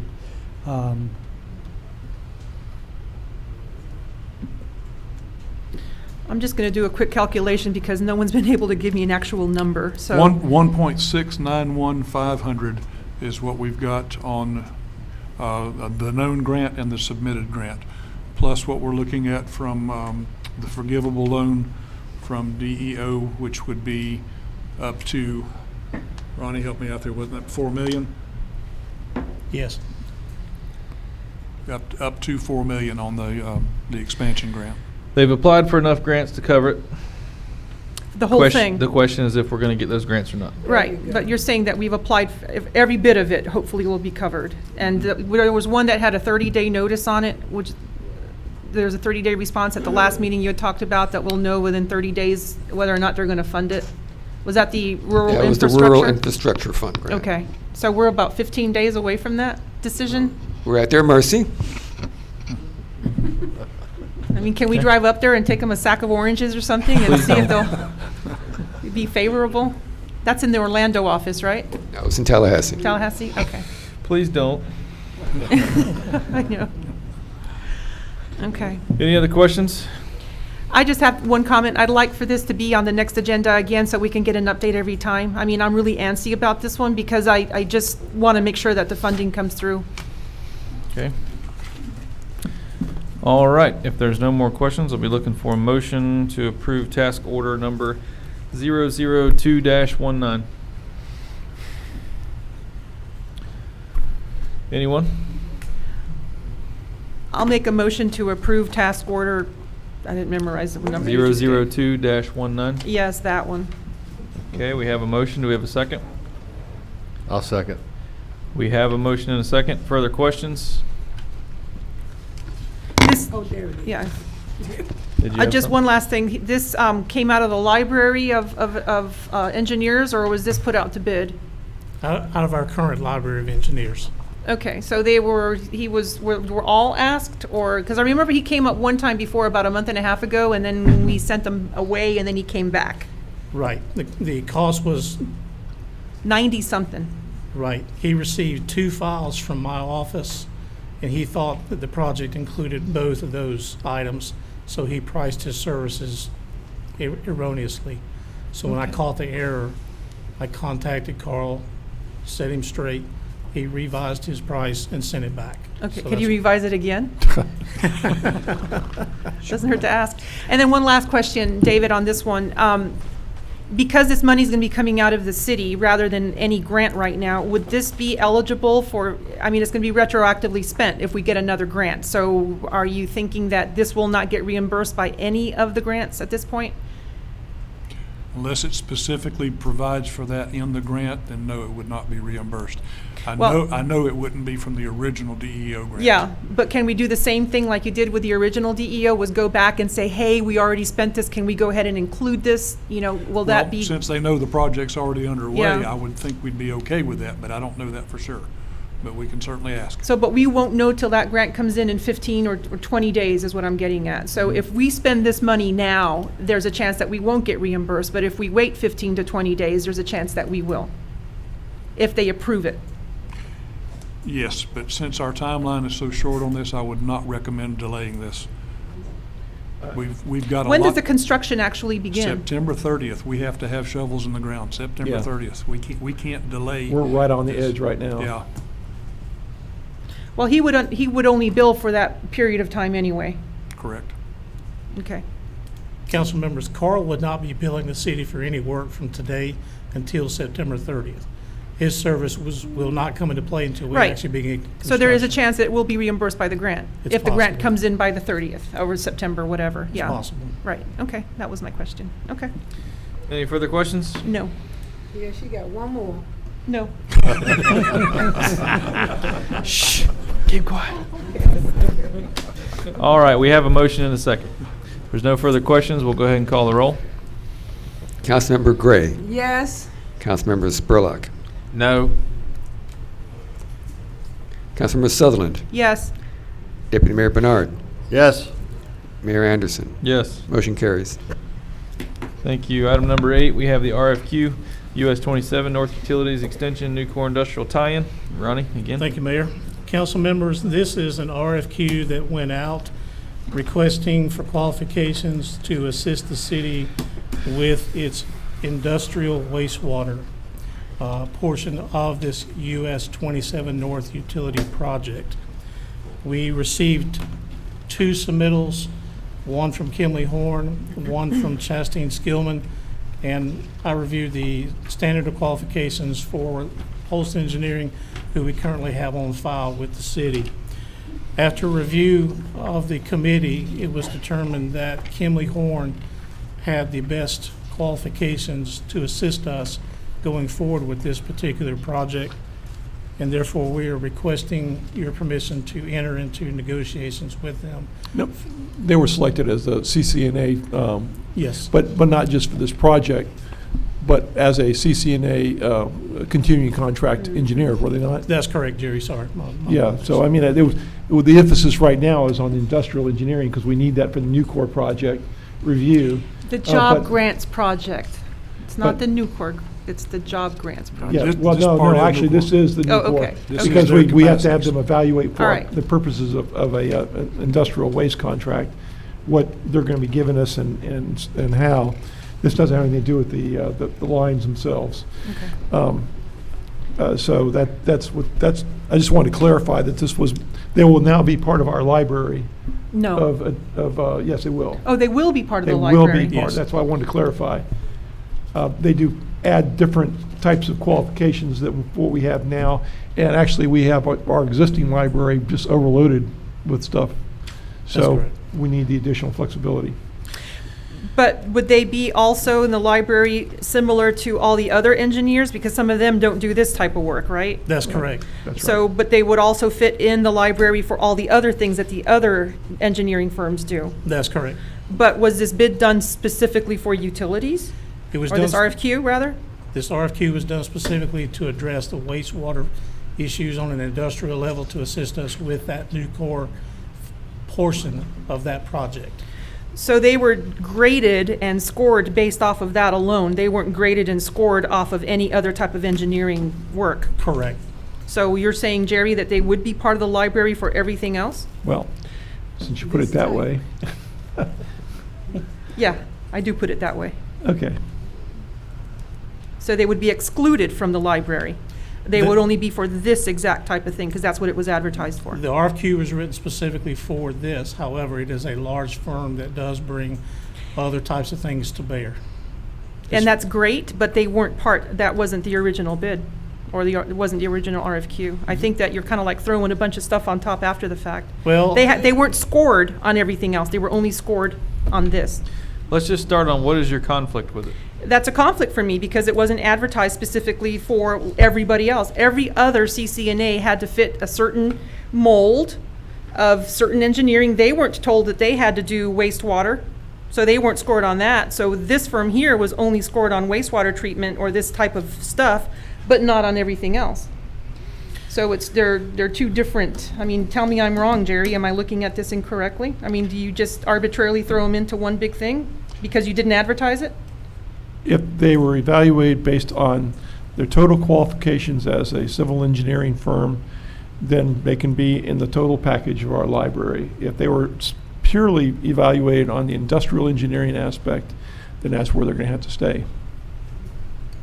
And if we wanted to combine them, what would you have to do? Now, just go out to RFP again and see who you get, RFQ, excuse me, and you see what you come up with. It'd have to be redone at that point. Ronnie, do you see any issue with that? Is that going to hinder you in your selection of an engineer if they're not immediately added to the bunch? if they're not immediately added in, then it's going to jeopardize this current project that we're discussing. Okay, so without that, you would not be able to utilize them on this project? I would not, and you will not make your September 30th deadline. But I mean, they are approved for this particular type of work, so I mean, why would they be excluded? Well, ultimately, the council has to approve it because it was just the committee that reviewed it. But there's nothing that stops the committee from re-reviewing it in a proper framework and then submitting it back to you as a CCNA continuing contract civil engineering firm. Jerry, shoot it to me straight. Is it worth it, or is this a bunch of garbage? Because it really sounds like garbage to me. Garbage in what way? It seems as though... But my comments garbage? Yes, I think it's just, diving way too deep into it. I mean, they selected a firm that's good at what they do for this, because we need them for Yeah, and that's this. what I'm saying, for this. Okay, so do you think that he would select an engineer that wasn't qualified to do the work? Do you think that you would approve something that wasn't by an engineer that was qualified to do it? No, but for the same token, it wasn't advertised as such. Who cares? So I care, Why? because it's all about transparency and doing it right, that's why. I think we've made it pretty transparent exactly what has happened. Well, We need know, a specialist in this field you of work. have the That's what they are. specialist right here, so we can make the motion for the specialist to do this special work. Okay. If he wants to be part of the global library that we have, then they can submit for that. If you want to come back and say, okay, we want them to be part of the library for everything else, have at it, but it wasn't advertised as such. That's totally fine. Is it possible for us to approve them for this project? Yes, I'm all for it. Is that possible? Yes. Okay. Isn't And it, then Jerry? It's all possible to approve them for this right now. Yes, That's what they're here for, right? What will there's that nothing that prevent stops you us from doing? from doing it with regard to this. But the point you're making, I haven't researched the point, but it makes sense to me.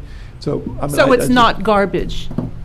It sounds like garbage to me. Mary. Okay. I'm Okay, just making but that clear. I'm But asking I- about the future. But I'm saying that, right now, you can select them with regard to this issue, and then, just go out to RFP if you want to do it that way with regard to everything else, and RFQ under CCNA as a continuing contract. So they were not advertised, this was not advertised as a continuing contract engineer? It was advertised as a continuing contract engineer specifically geared for industrial wastewater. For the flows. first project? For Correct. this Okay, I think project. that's all right then. Right. So I That think doesn't you're all right. prevent Just you from select doing them as a anything with C- this project. As part of the library then, if they were selected as CCNA, then you're thinking the total, right? You were thinking their total qualifications with regard to civil engineering with a specialty in industrial waste. Correct. Is that how you Well, yeah. advertised it, or was it specifically for for the waste? That's what I'm trying to assess here. That was the primary project to start with. Was it exclusively for the waste? Put it that way. The purpose for the RFQ was to seek out and define an industrial engineer for wastewater flows. Okay. Okay? Kimley Horn has lots of other facets within the organization. I have two gentlemen here, Steve and Jared, that'd be happy to answer any of your questions. I'm quite certain that they'll be glad to issue another RFQ submittal for additional engineering, Okay. But work. for this project, it's okay. Yeah. For this Okay. project, their submittal, the committee selection is okay. Okay. Okay. Select? So how in any way does the motion change now? That's my question. It doesn't. I just had questions. That's all. Exactly. Am I All not that for allowed to have nothing. Thank questions? you. Garbage. Got it. Okay. So do we you have know any- what? do- That's really not the way it should be. If I have questions, I most of the time make questions for the purpose of having information for the audience. High horse. Here we go. So no, it's not about high horse. It's about being transparent. It's about doing it right. It's about making sure that these conversations are held. Did I'm we not sorry do that? you don't Did we like not, it. Did we not accomplish that? No. Did my answer was I provided with an answer regarding what I asked? Yes, I was. Would your motion have changed either way? No. But There I'm you not go. allowed to ask questions. You're telling me my questions are garbage and I'm not No, allowed to ask I'm not saying them. all your questions. I'm just simply saying you were diving too deeply into that, and it did not change how a motion would have been presented in either way. I think we're good. I think we should move forward and vote, please. I agree. So do we have a motion? I thought we Did did. we did we have one? No, we did not. There's no motion yet. We need a motion in a second. Okay, I move to approve for this council to enter into a negotiation with Kimberly Horn based on the scoring for its RFQ for fee calculation, wastewater regulation, construction, design, and inspection. Second. We have a motion and a second. Further questions? Seeing none, we'll call the roll.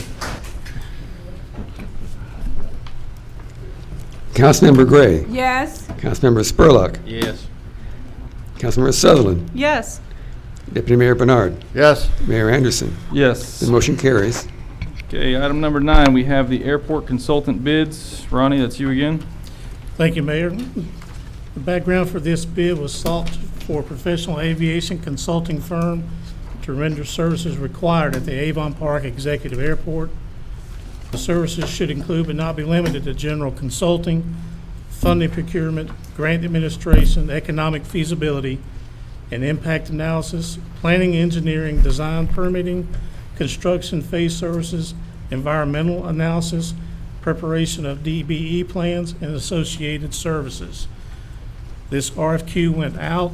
We received several bids from local vendors.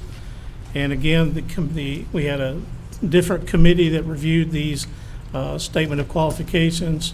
And Kimberly Horn, again, won on that bid.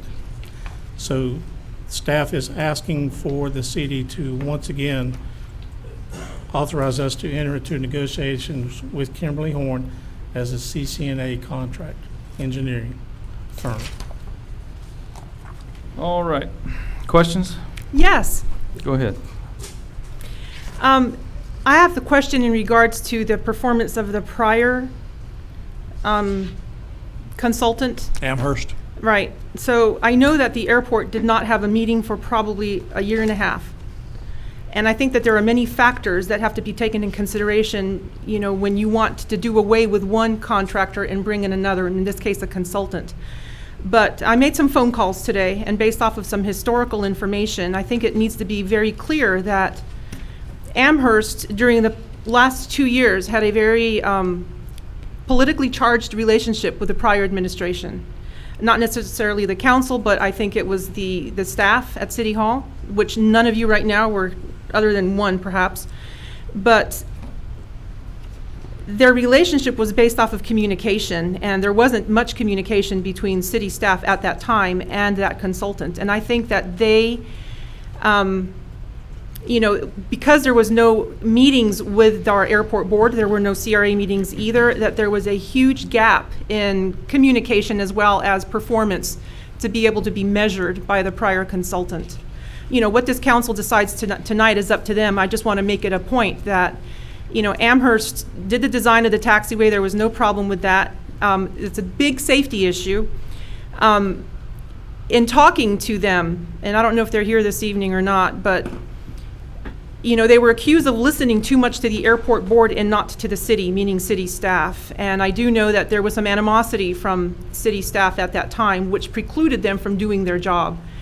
Not being informed of things, even though they would call. I know that they're not perfect, but recently I understand there was an issue about a permit and drainage that was originally designed and permitted by them as well, but that the issue there was not necessarily their fault. It was the city's fault, and that the city didn't maintain mowing or cleaning the pipes or anything like that, to where when the Florida, what's it called, the Water Management District came and did an inspection, it was based off of that permit that wasn't in an area of drainage that wasn't maintained. Now, the consultant wasn't responsible to maintain that. They were only responsible at the request of the city to ensure that the permit was active. So I think that, you know, when you look at the maintenance issues, the city is just as much as fault. You know, whether it was not communicating with them, whether it was not maintaining the areas that they were looking for permitting. But other than that, I think that, in my humble opinion, they deserve at least one more year to make it right, because for the last 2 years, they were not provided the information that they needed to do their job. And I think it's unfair that now they're booted out, and, you know, this whole bid comes in, you know, the way it does. They tried to get back in, and they did not score high enough. But I just think that, in all fairness, everyone deserves a second chance. And in this particular case, if they were awarded the opportunity to make things right with the new administration that we have, I think that they would have come through and you would have been very satisfied with them. So I'm sticking my neck out, and I'm just going to say that I would not be for this new contract, that I would like to see them remain for at least one more year and give them the opportunity that they deserve, because they were not given that opportunity for the last year and a half. Okay. The only comment I have on that is you basically stated that they worked mainly with the airport CRA instead of the staff because they had issues with the staff, or vice versa? The staff had issues with them. Okay.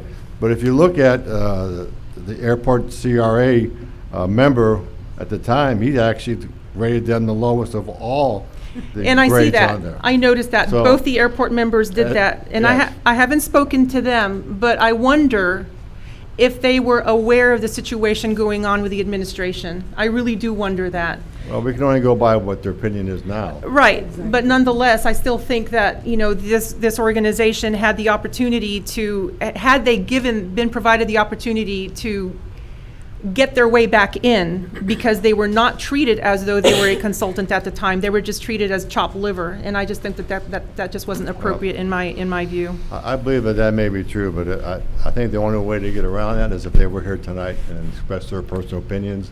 If they're not here, I don't think we can change the minds of the people that judge them. Were all of the people on this list called to be known that this was going to be a decision made tonight? I know Amherst was.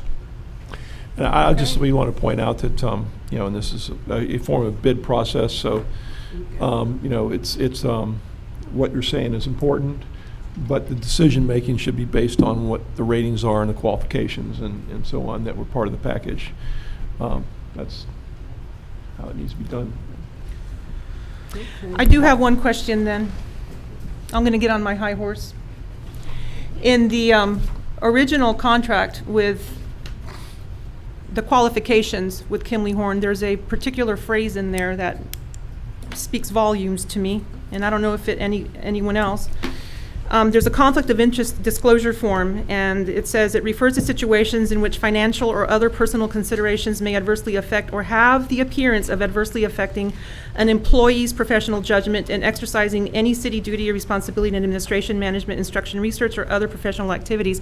I want to know if there's a relationship between any of the city staff and Kimley Horn. The only relationship I have with them is I have worked with them in the past, and that's as far as it goes. Okay. They are an engineering consultant. Okay. Okay. I have a good working relationship with them, but ladies and gentlemen, that's as far as it goes. Did you ever develop a working relationship with Amherst? I haven't known anyone from Amherst yet to be So able to do that. they haven't been to the city, you haven't spoken to anyone from Amherst since they were the consultants as of probably the next 10 minutes? No, ma'am. I've not seen or spoken to anyone from Amherst. To be honest, I haven't been involved in the airport as far as this RFQ process. I was asked to be part of the selection committee and asked to give presentation tonight. So I am not intimately aware of the issues at the airport, who the previous consultant was or is, what they've done or have not done for the city. So I could not answer that fairly.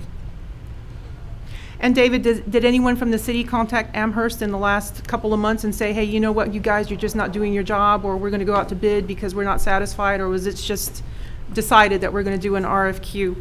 How did this come about? Their contract expired. Okay. That's why we're here. Their contract term was up. It was time to redo it. So you are aware in the past it just rolled over, right? I'm not aware of a lot of what's happened in the past.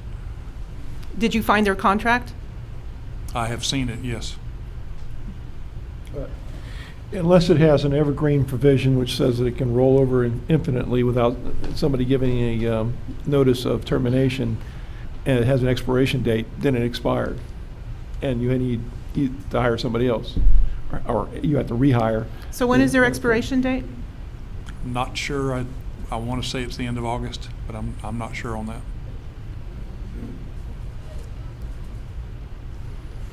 Do you have that in front of you, Ronnie? No, sir, I don't know. Okay.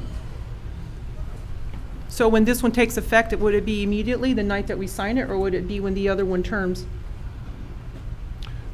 Well, you couldn't replace them until you have the other one terms out.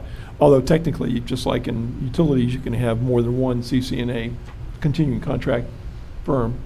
But I would stick by the other one. Well, this is an approval to enter into negotiations, is it not?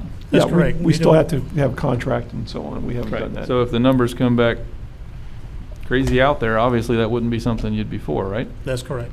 Okay. Yeah, but the way the airport works is that there's a grant out there, and as soon as that taxiway gets constructed, which is a $1.6 million job, then they automatically get that job of doing the engineering inspection for that, which would be probably, you know, somewhere between $50,000 and $120,000. I'm just speaking off the top of my head. So this instantly puts them in to making money right away, and it just so happens to be within a month. So I'm just saying that they wouldn't come in and do a bid for that CEI. They're already going to be the engineer of record or the consulting engineer for the airport, so they automatically get this money. How does this adversely affect the city, is my question. I'm just saying, you know, I just think that Amherst deserves a second chance. I think that, you know, they were not part of the communications between the city by no fault of theirs. And How are they treated unfairly is what I mean. they're there not seems being, to be like an look, I'm just, accusation no, of I'm not opposing unfairness. I just to don't see it. oppose. I'm just looking at it from their perspective, that no one else wants to. But what It's about all not- these people's perspective? Well, they are a known commodity. That's where I was going with that. and the fact that they were not afforded the opportunity to do their job because of the animosity coming from previous city staff. So, I mean, let's face it, the airport They obviously were not in on that. No, I just said that. I already mentioned it was previous. These guys have nothing to do with Right, that. they weren't even around. Right, and because of What that. about Gale? Why does nobody hold up a candle for Gale? I don't know them. I'm only talking about this one. Okay, any other questions? I got a question. Go ahead. How do, just for David, on the staff availability, he said he has not talked to Amherst. How did they get rated down if you hadn't talked to them? We've had regular conversations with them. They're our airport consultant right now. They actually. I understand that. That's what I'm saying. Early on in my tenure here, they actually made a presentation to you on what was going on at the airport with the PowerPoint they had. But from a personal observation, it looks like we get reports and communication from them right when there's a deadline.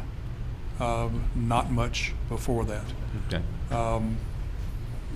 And I don't know what all those deadlines are, quite frankly. Gotcha. I'm still learning as I go along with that. But did I answer your question in there? You did. Okay. Any other questions? Seeing none, we'll be looking for a motion. I move to approve the Kimberly Horn bid as presented, bid number 1903. Second. We have a motion and a second. Questions? Seeing none, we'll call the roll. Councilmember Gray. Yes. Councilmember Spurlock. Yes. Councilmember Sutherland. No. Deputy Mayor Bernard. Yes. Mayor Anderson. Yes. Motion carries. All right, item number 10, we have the fire union contract issues. Anyone want to preface this before? Chief Marcy's going to come up for that one. Okay.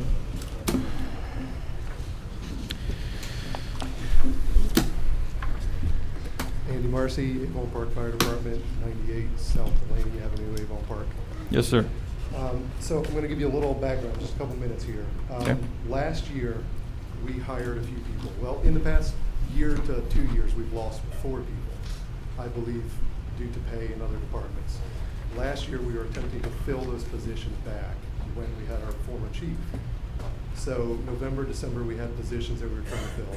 Mr. Flowers came on in January. I sat with him in February to try to go over, to try to figure out how to entice people to come here because our pay was lower than the competition, the neighboring departments. So looking at that, we started to figure out what we needed to start our lowest paid salary at.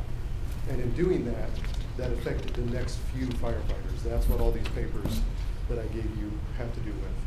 So we adjusted the pay scale to entice people to want to come here and stay here, hoping that we could get new employees to come in. So in doing that, I sat down with Mr. Flowers and gave him a whole proposal. He agreed to it. The union sat and looked at it and agreed to it. And then I dropped the ball and did not get the communications going back between the two of them to get the letter to you guys to ratify the contract, to adjust pay, to get people to work here. That's where we're at. Can you speak up? They can't hear you. I just, A little bit louder. I just want, I had no problem with what you're saying as far as substance. There's no attorney review. I don't do that. Brian Koji is your labor counsel. He's generally handled your CBA. And so I just, if it's appropriate and you think that there's, necessary, I would recommend that you utilize his expertise in that because he has done all the CBA negotiations in the past. Okay. I have a comment. First of all, Eddie, I wanted to congratulate you on a great presentation you had in here. I think it spelled it out quite accurately, but I do have one question for you. I noticed that the previous step situation was 15 years and you're looking to change it back to 8 years, correct? Correct. If we go back to 8 years, is that going to bring us to the qualifications to where we can hire and keep our firefighters in the future? Well, that's what I'm hoping for, yes. Okay. If that's the case, I think that our fire department is one of the crown jewels of our city, and I would definitely recommend that we move forward with something like this because not only do we have an experienced fire team here, but some of them also are getting up in years. We've lost a few retirees in the last couple of years, and so we may lose a few more in a few more years. So I think we need to start now with the hiring and keeping of new hirees, so that in the next 5 years, that we got a fire department of at least 5 years service on up. And so I think you did a great job here, and I agree with it 100%. Andy, I have a question for you, Yes. and congratulations as well. And once I reviewed this, I have no problem with the approved pay scale, the plan for it. But I'm a numbers person, and when I did my calculations on the very first one, the firefighter probationary period for 1 year, the annual salary was $34,922. I didn't come up with the total of $13.50 hourly pay, unless you all work on a different 40 hours. What kind We of- work 48 hours a week. 48 hours. Oh, okay. But then that will explain it, because I'm about to run myself crazy with this. And where they get these Right. numbers from? Yeah. 48-hour week. Correct. Oh, okay. Well, I didn't think of that. I went 12, and I went 40, but not 48. Okay. Then thank you. All right. Then I'll redo it and come back with something else then. Any other questions? Did you figure out, David, what the pension obligation's going to be on this? Since there is a difference on it? I know that it won't reflect immediately, but it will in the next 8 years. What's the vesting period for you guys? Is it 8 years or 10? So has anyone done any calculations on that? Because there is going to be a hit there. Ricky, have you done anything on that? Not yet. Okay. I actually think that it's possible even to benefit the retirement plan, because the more active members in the retirement plan, the more money going in that they put in their share. So Right, I mean, they'll contribute as well, Right. but so do the taxpayers. I just want to make sure that there is a number out there that we can look at. And by the way, this right here was, I know that you're saying you didn't do something, but this is really your HR department. In reading the union handbook and realizing that this was in there, because we're approving this retroactively, you've obligated the city to do this because you already started the payments. And it's just my thought that had this been done correctly from the get-go, we wouldn't be where we are right now having to do it retroactively. As much as I approve that they're eligible and we want to remain competitive, I just think that we got to do a better job administratively. You got all the resources you need. Koji's there, everyone is there for you to use. And had this not been, by the way, by Mr. Spurlock's sheets from last week, we would have never known, and we wouldn't even be here right now. I just think that has to be, not happen again. I agree. All right. So let me ask you one other question. So this is need to go back to Brian Koji, is that what it's saying? Is that what we're saying? Is that what you said, Jerry? What I said was, that Recommended. I'm recommending that, you have Koji Brian look at it. Koji look it over, just because there might be some quirky idiosyncrasy about CBAs where you have to do it a certain way, and if you don't, then there's a problem. As far as your pension plans, of course, you use Brian Miller and all out of Miami, David Miller for that, so. But if let's all throw they're that out there. changing is the fee structure, I mean, the salary structure, there ought not to be much. Okay, and it may be that he says, well, I don't have to do anything. He doesn't really overbill. I think he Yeah, does a good but job. I mean, this is a real so. simple fix. It's actually going back to what it used to be a few years ago. This part is actually still in our contract. We have 3 people that are currently on that same pay scale. Okay, and that's fine. I don't have On a an problem 8-year? with it. Yes. Okay. Warren West, Warren West. Park, retired firefighter, union president, on the pension board, also chairman. What we did is we went to David, like we do with every city manager, we have a meeting with him. We sit there and we talk to him and find out what's going on. We didn't open this contract because we knew that he had a mess to clean up. We said, when you're ready to negotiate, we're willing to negotiate. But what we did was, we knew for a fact that we were losing 4 firefighters. I've been gone 2 years in August, and this is the biggest turnover we've ever had in the fire department, right? Based on the pay. And number 2 is gonna be the pension plan, right? Because they're a 2% multiplier. They're the lowest of most people in the state of Florida. Right now, we're 1.75, aren't we? We're For the new hires? 1.75. We're 1.75 plan. Our new hires are at a 2%. They got a 2% multiplier. Is that in the CBA right now? It's in our contract right now. All right, we negotiated that to save the plan because we had a psychopath as a city manager, all right? You shouldn't say stuff Well, like that's that. my opinion. I'm gonna state That's my not opinion as I nice. see it. So what we did is we sat down with him and we asked them to work together to come up something to leave the union out. And basically, they just readopted the old pay plan, the way we were paid when I first started in 1988 or 1986. So we went back to that 7-year, 8-year step. So most people in the United States top out in 5 years. We're asking these people to top out at 7. Most attorneys, even Brian Koji said this, you don't become a partner in a plan without 5 years experience. We're giving these people experience before they get topped out. 15 years is too long. They came to this department, saw it, and left. Just the other day, when I was over there talking to them about this, because we went to David and opened up the contract so we could decide, because part of this is my fault. I know what you're supposed to do. Part of it's my fault, but I felt that these two can work it out, save the negotiation, and keep employees here, all right? And when I went to go look, Foster & Foster, who does our actuarial information, is who does our stuff for our account, when they did pay raises for 2018, right, they have over 200 plans. We were 197, bottom. We lost 6% in payroll increases, 6%, because of these people coming in at the lower dollar amount, all right, and no pay raises. And over a 5-year period, 181 plans, we were 161. No, excuse me, I'm sorry. We were 176 with a 2% cost of living over the last thing. The average was 5% over a 5-year period. So what we're doing is we're just asking you to look at this so we can continue to get our firefighters. We're having changes, right? People are retiring, and we need experience. And the only way you get experience for this department is to stay here. Warren, I could have sworn I saw a 1.75 for new hires in the CBA. So if that CBA, 2% is the multiplier in cost of living. 1.75 is what the plan is under. Right? okay, well then it's kind of confusing. It's a plan. Yeah. It's a chapter plan. Okay, So we're a local law plan now. Yeah. The chapter 175 plan is the basic, the minimum amount, which is Okay. now 2.75. Is the minimum for the state. We're below the minimum.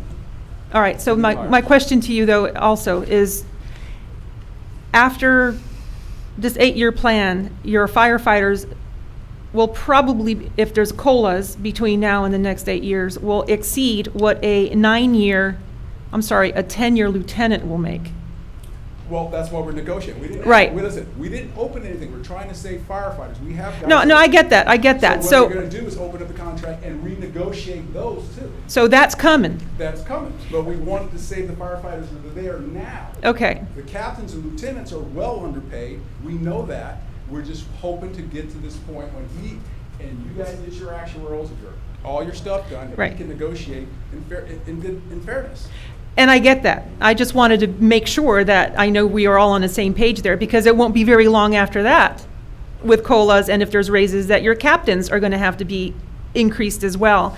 And it's all of that we don't have actuarial numbers on or any projections on. We didn't even. I know, but it's coming. So if we know it's coming, shouldn't we start looking at those projections now? Because we haven't even done our budget. We gave them a projection on some stuff we wanted to ask about for retirement, bringing the guys back up to 3.16. We gave that to David. We had an actual study done. It was about a $50,000 cost for the city. All right? And we gave it to them, but of course, you gotta remember, the longer you wait for these new hires to come in, the longer they stay at the bottom, the longer it takes for them to do it, the more you're gonna pay to bump them back up to the 3.16. Right. So let me ask, go ahead, I'm sorry. Go ahead. So would you have a problem with Brian Koji looking at I have no problem this? with Brian Koji. We've negotiated contracts, but the point is, most of our contracts, up until Julian, were negotiated between the city manager and us, and then given to Brian to save the city money. I understand So they that. could go through it and see if there's anything that, like he said, little quirky issues, how we may have worded something. But normally, since 1986, when the union started in 1988, we negotiate exclusively only with the city manager. I understand that. Only until Julian did we end up paying a lot of money to negotiate with a labor attorney. I thought no. No, you've had the labor attorney forever. I'm not arguing that. I've known him for 30-something years.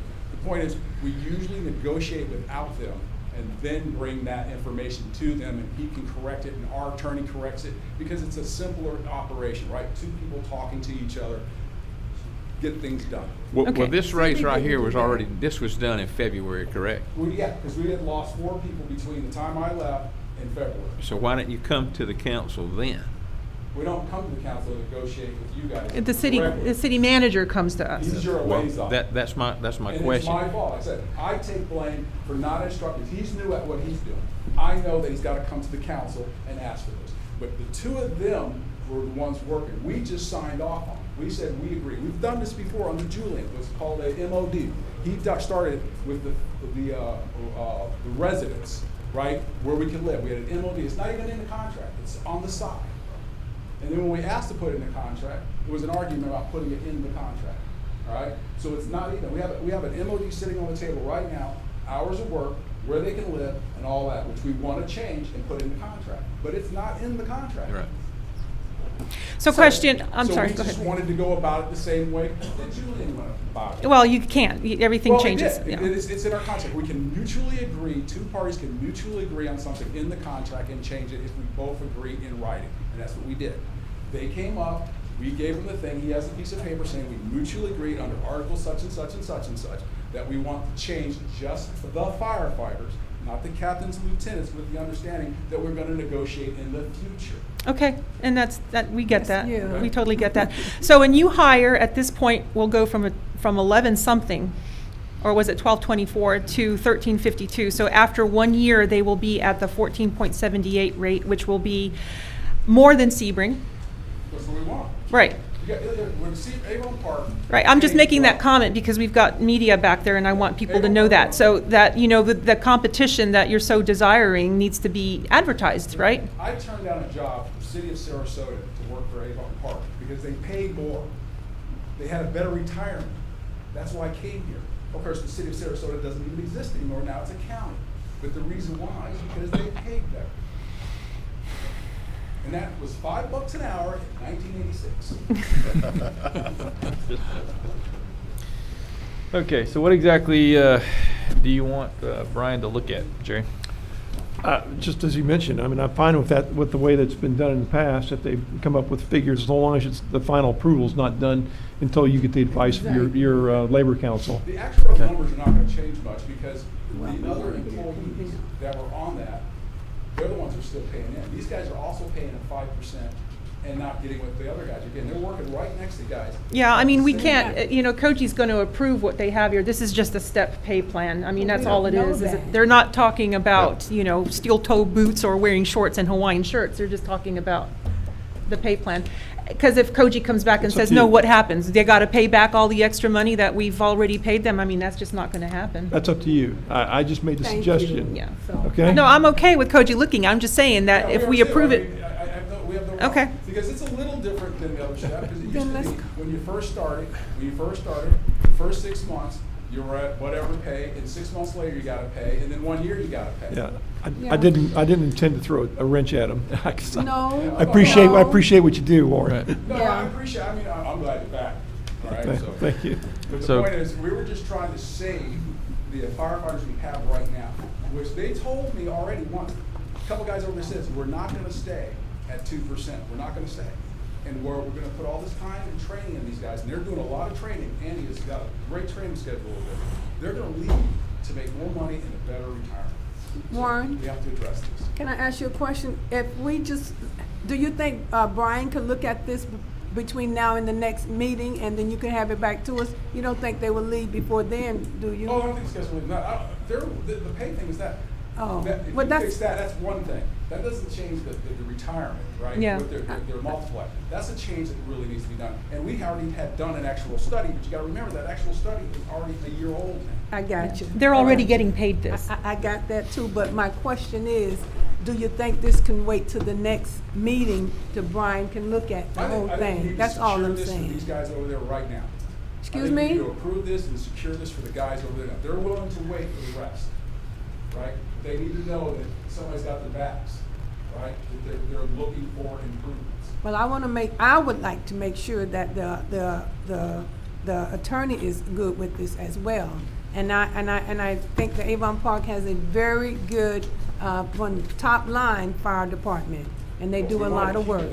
And I want to keep it that way as well, but I also want to keep the city safe as well, as far as any legal aspects. And I just, It's legal. that's You just, go that's through it. just, You know, I woke up at a Holiday Inn and I'm an attorney, but that's not the point. The point is that we can mutually agree on something in writing, and we did. Oh, yeah, Warren, is it okay if they Oh, I do have it no problem. approved? You guys can do whatever you want. You can do Yep. it pending approval.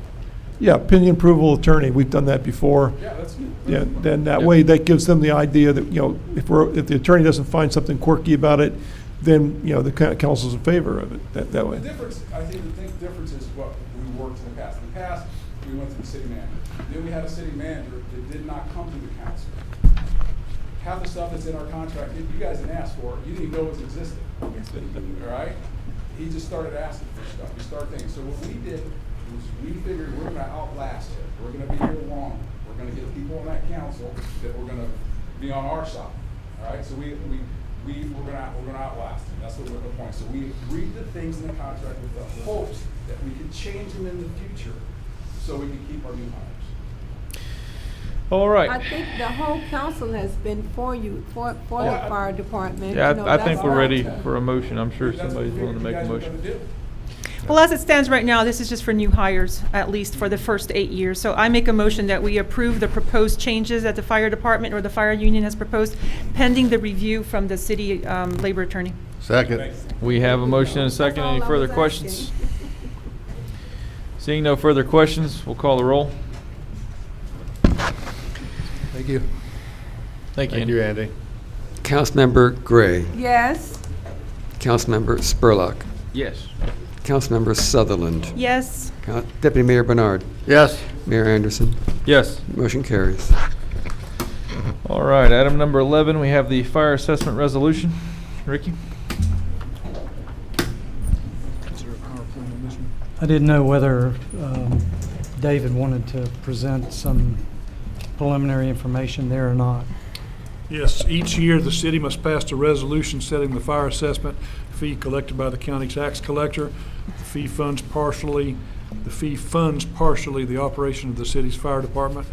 This item presents the draft resolution for the council's consideration in setting the fee and the public hearing. Mr. Ricky Helms, our finance director, has a PowerPoint prepared to kind of walk you through some of this. The attorney Chris Rowe in Tallahassee from Bryant Miller and Olive has also been in contact with us about this to assist us with this presentation tonight. And we're pulling up that PowerPoint right now. Okay. Okay, council members, you should have in front of you copies of the slides that I'll be presenting and talking about here. The first slide that I have coming up, which would be the next one here, basically gives some historical information on your fire assessment going back to 2015. You can see how the rates have varied over that period of time. Some years it impacted the different classifications of property other than residential property. But anyway, you see the different rates and what was generated in revenue from those different rates that were there. You also notice in the resolution that's been provided to you that we do not have rates listed in that. And that's because we wanted to wait until the point at which council could arrive at what they want those preliminary rates to be, and then we will plug those rates into the resolution. And that way it'll be there as part of that adopted resolution. The next slide that we have coming up there, advance to the first bullet point. The estimated revenue on the current year fire assessment is $413,000. If you also look at what the current fire department's budget is, which is the next bullet point, their budget is $1,518,834. Now that was slightly amended based on the additional amount that was needed to go to the, for the retirement, or paid into the retirement for the firefighters. So has been a slight adjustment to that. But you can see the difference in what actually comes in revenue versus what the budget is for your fire department. The next slide that we have basically provides to you the information that we're needing this evening. Number one of those is the initial rates for the resolution. The second thing that we will need will be a date, time, and place for the hearing to set the final rate and to certify your roll. The third bullet point is to confirm the dates for mailing and publishing the notices that are required. And the last bullet point is we'll be asking for a waiver of your purchasing policy to use a company that is now called Stantec, which has the information on your assessment roll and would be able to update that roll because they have all of your information, historical and otherwise, related to your assessment roll.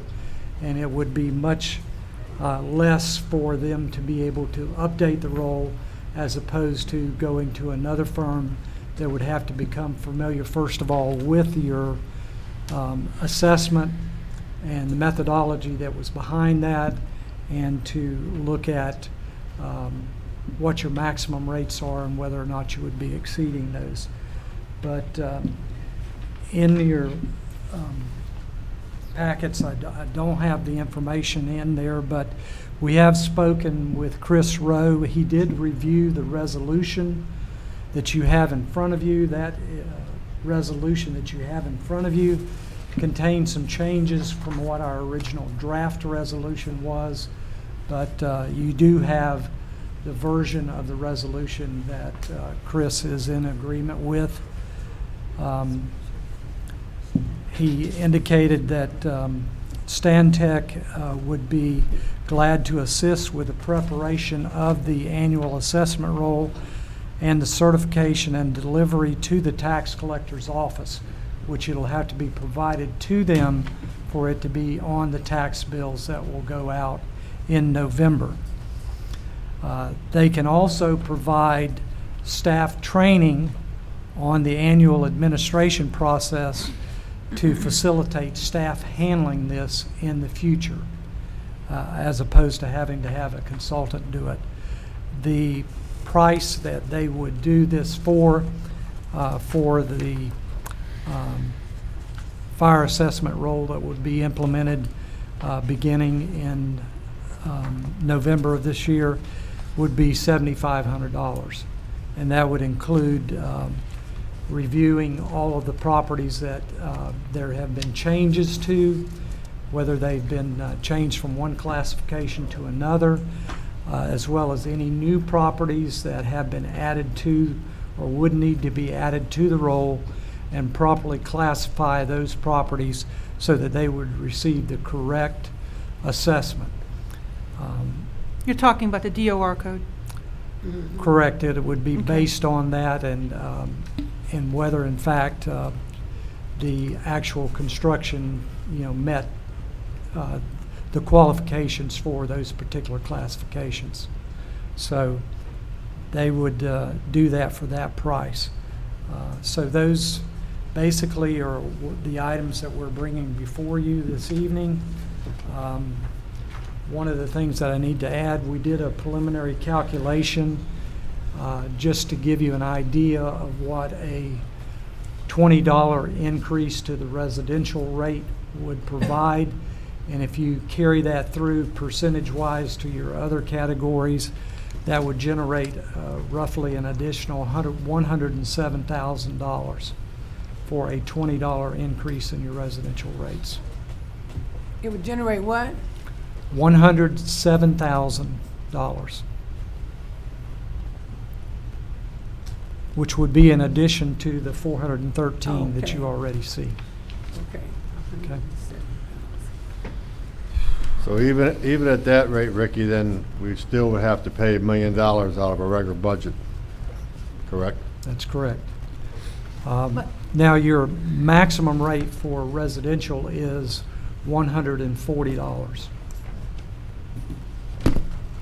Well, isn't it expected that if you raise the assessment that you would be able to drop the actual budget general fund monies used? I mean, is that the intent? Yes. Yes. And open up the general fund for other stuff? Yes. That's correct. So, and you said last week or 2 weeks ago that right now the assessment funds for 30% of the fire department?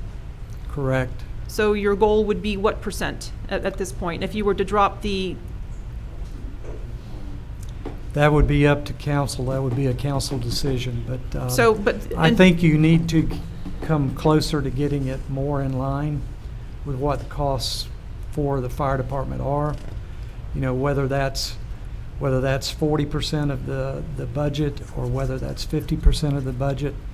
You're not going to get to a 90% figure based on what the maximum rate is for the assessment currently. so the projection of expenses for the fire department, you had talked about a brush truck that could be used out of the assessment, correct? Is No. that what this is? No? No, that could be funded out of the infrastructure fund. So what do you need this money for? It If you're would- fully funded through the general fund and you've got 30% already through the assessment, what do you need $107,000 for the assessment? Why do you need to increase it? Well, one of the things that will come up during the discussion on budget this year would be for any of the employees that are covered by union contracts, they receive step increases on their salaries. You're talking about the fire department. No, any of your employees that are paid out of the general fund, they would, that are covered by the union contract. They would be eligible for their annual increases. So, Ricky, I guess I understand, as I understand it, you make, the council makes a decision as to how much it wants to fund by assessment, which it could do up to 100%. But whatever they don't do has to be made up by the general fund. But if Exactly. they decide they'll fund more through the assessment, that's money that's released for the general fund to be spent on other things in Correct. general. I just want to clarify that. Yeah. Yeah. And I think that just as the earlier conversation when Robert was up here, he was talking about how he needs more employees outside, and I believe from the way the city looks outside, we definitely need more people outside. And so if we have a choice of either raising the fire assessment and so there's more money in the general fund to hire more employees, then I think that that's only fair. When I moved here almost 15 years ago, we were actually paying $165 a year. And I thought that was fairly reasonable. I mean, per year, that's very reasonable. But at the same time, I don't think we can afford to jump from 80 to 140. I think that's too big of a jump in 1 year. But I think we do need to give more money from the fire assessment so it leaves more money in the general fund to hire more employees for the city because we need more employees outside. At one time, we had way over 100 employees, which may have been too many, but then we got down to around 50 employees, which was definitely not enough. So we have to find a happy medium here, and I think that a fair way to look at this is to looking at our fire department, the fact we just talked about increasing the step and increasing hiring new employees and keeping them. We're going to need the money to do that instead of just taking out of the general fund. I think this is an easy way to ease the money we have in the general fund for other needs, and this is something that is minor. Even if we went up, say, $30 a year. $30 a year would make a big difference in the fire assessment and the funds, and also would leave us probably at least $150,000 in general fund to use for hire more employees next year. Well, it would be 107 because that's basically what they're I asking said I their went up increase to be. 30. Right, so that being the But case. that's also only for the homes. You still have all the rest of it. Right, you have the businesses and all of that, right? I mean, the residences, the methodology changed. You know, when you were here, I think it was a totally different methodology. Now it's based off of square feet. So a large business like Lay's Auto or Big T are going to get hit up more because of their square footage based off of that DOR code. So residents might be a little easier, a pill to swallow for them for an extra $10 or $20, but in terms of the businesses, you know, there's no number here for even them to look at, because like you said, it's just not been included yet. I'd be curious to see what Walmart would be paying, you know, with an increase based off of the $10 or $20 that you're looking for the assessment. And in terms of hiring more people, I mean, $107,000, if you're going to offset the assessment to use that money for more general fund revenue for more employees, 107 is only going to hire you about 3 more people, if that. So, you know, is that enough? It's not going to be enough for what his projections are, and I don't know how many people you want to hire, but I know you want to hire a lot of people. I don't know what. At least 4, I believe. Right? Yeah, but if they're going to be for the outside, but we don't know what plans he has to use the money for. It might be more than just for the outside people. You'll be seeing a lot of that in the upcoming weeks and months as we do the budget preparations and budget hearings. Well, yeah, that's what, the next item is another big chunk to look Right. at, so. So we don't have to make a decision tonight on the actual dollar value, do we? You gotta have something to put out there to Right. tell Well- the people, right? Yeah. The decision could be delayed to your next meeting, but by delaying that, you're actually cutting into the amount of time that the firm would have to prepare the information to be mailed out on the notices that need to go out. We could always have a special meeting if we needed to on Yeah. that. Since this was just handed out and there was no number in the actual packet, you know, there's no information for any business or any resident to know what that would be, and I just think that would be more prudent. We would have to advertise it anyway, because you have to have 2 separate hearings for that, correct? Right. Well, you have to have another hearing. This would be an initial rate that would go out on your notices that are mailed out. Those notices would go out to anyone that would be subject to the fire assessment for the first time. But What do let you me mean? ask you a question. Oh, sorry. I'm sorry, what do you mean for the first time? For the first time, that would be any property that has been improved Okay. since last year. We wouldn't have to do it for the whole city. Right. So they would receive notices. You would have another public hearing on this to set your final rate. During the period of time between the notices going out, anyone could come in and look at what their assessment amount would be. Now, you're saying anyone could come in, like going to City Hall and looking at that? Why Yes. would that not be available somewhere else for them to look? Couldn't they go online somewhere and look at that? I mean, it would be the same plug-in, wouldn't it, on a website? I'd have to ask for maybe some clarification from Manny on that because of issues related to ADA. ADA. Yeah, I mean, whatever rates that we set, I mean, it's pretty easy to multiply what your type of use is by the square footage price. Yeah, I'm just saying, you know, for businesses that want to come in and do that, they're going to get inundated, maybe not, depending on how it's advertised, you know, people wanting to come in and find that out. I mean, that's just the way of getting the information out there. Right. Well, that's one reason why I think going from 80 to 140 is kind of It's like excessive. way excessive, because you're looking for business, commercial, industrial to basically double.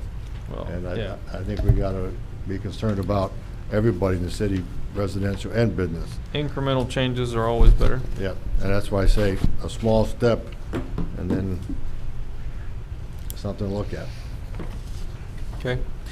So So- I thought last time that we met, that you all were going to bring us back a chart showing us the amount of money that would be generated with an increase of whatever. Well, it's up to us to set how much we. I know, but it's just say, like last time when we did it, the last couple times, Right.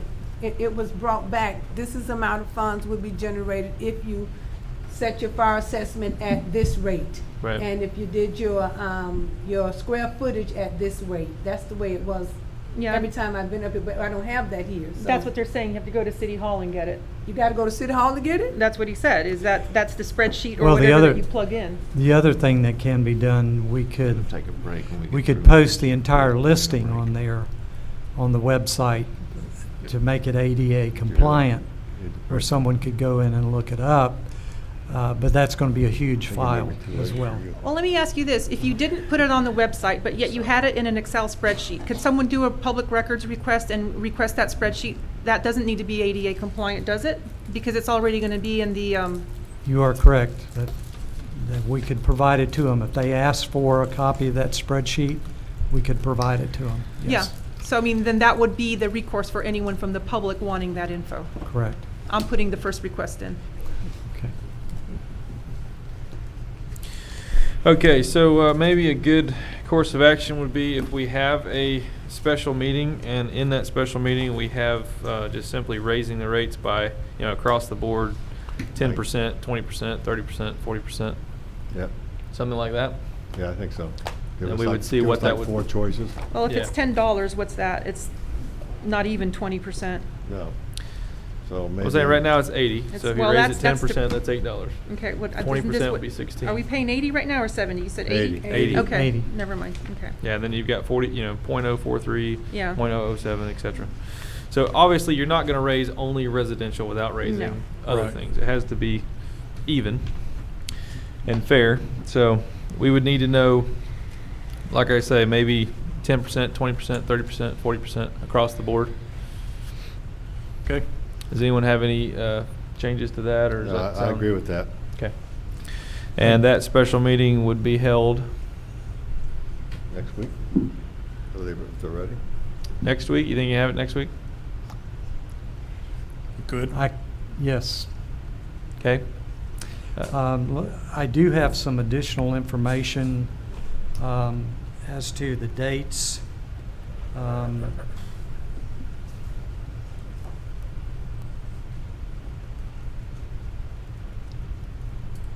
The resolution had a deadline of July the 31st, and then for the published notice, and August 9th for the mailed notice. The city's assessment ordinance and state statute give a little more leeway. There are 20 days that you have to provide between the date the notice is mailed and the actual public hearing. So you would have until August the 19th to mail and to publish the notices. But if we had the meeting next week, next Monday on the 29th, Right. we still will have enough time, We'll right? just make it, yep. Yes. Yeah. Yep. Okay, well, because Okay. I need to know more stuff here. And Just this, wait. this information came from Chris Rowe, by Yeah. the way. Okay. Okay. All right, so That's what it is. Monday at 6 p.m.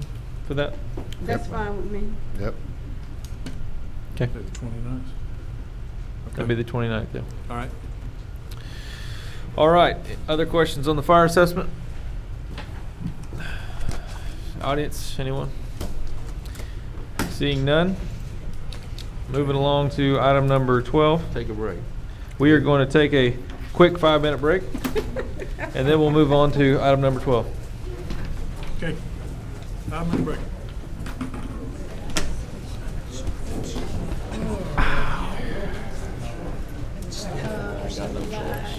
Go, boy, go, go, go.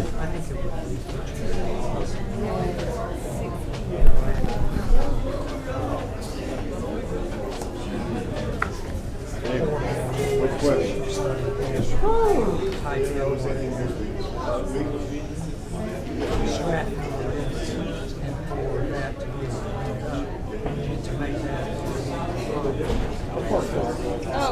He's probably fending for himself tonight, making himself some barbecue. Probably only right now, himself. Well, you know what, I left most of it prepared. I had the chicken marinating, all you have to do is throw it on the grill. The coleslaw only needs the Marzetti's sauce to go on top.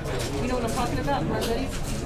And there's a leftover coriander rice that I make that tastes very Asian. It's delicious. It's really good. You put a little bit of that fake meat, what's it called? Morningstar crumbles or something, it's like a sausage. Anyway, you make your rice, and when it's still hot, after it's done, then you throw in your garlic. It just gives you this little nutty flavor rather than just putting garlic in it. Anyway, and some lime and cilantro. Anyway, And then you just throw in a bunch of cooked veggies, edamame, I put little chopped carrots and mushrooms that are cooked as well, throw it in there with a bunch of coriander and a little bit of red pepper. It's really good. It's a meal in and of itself.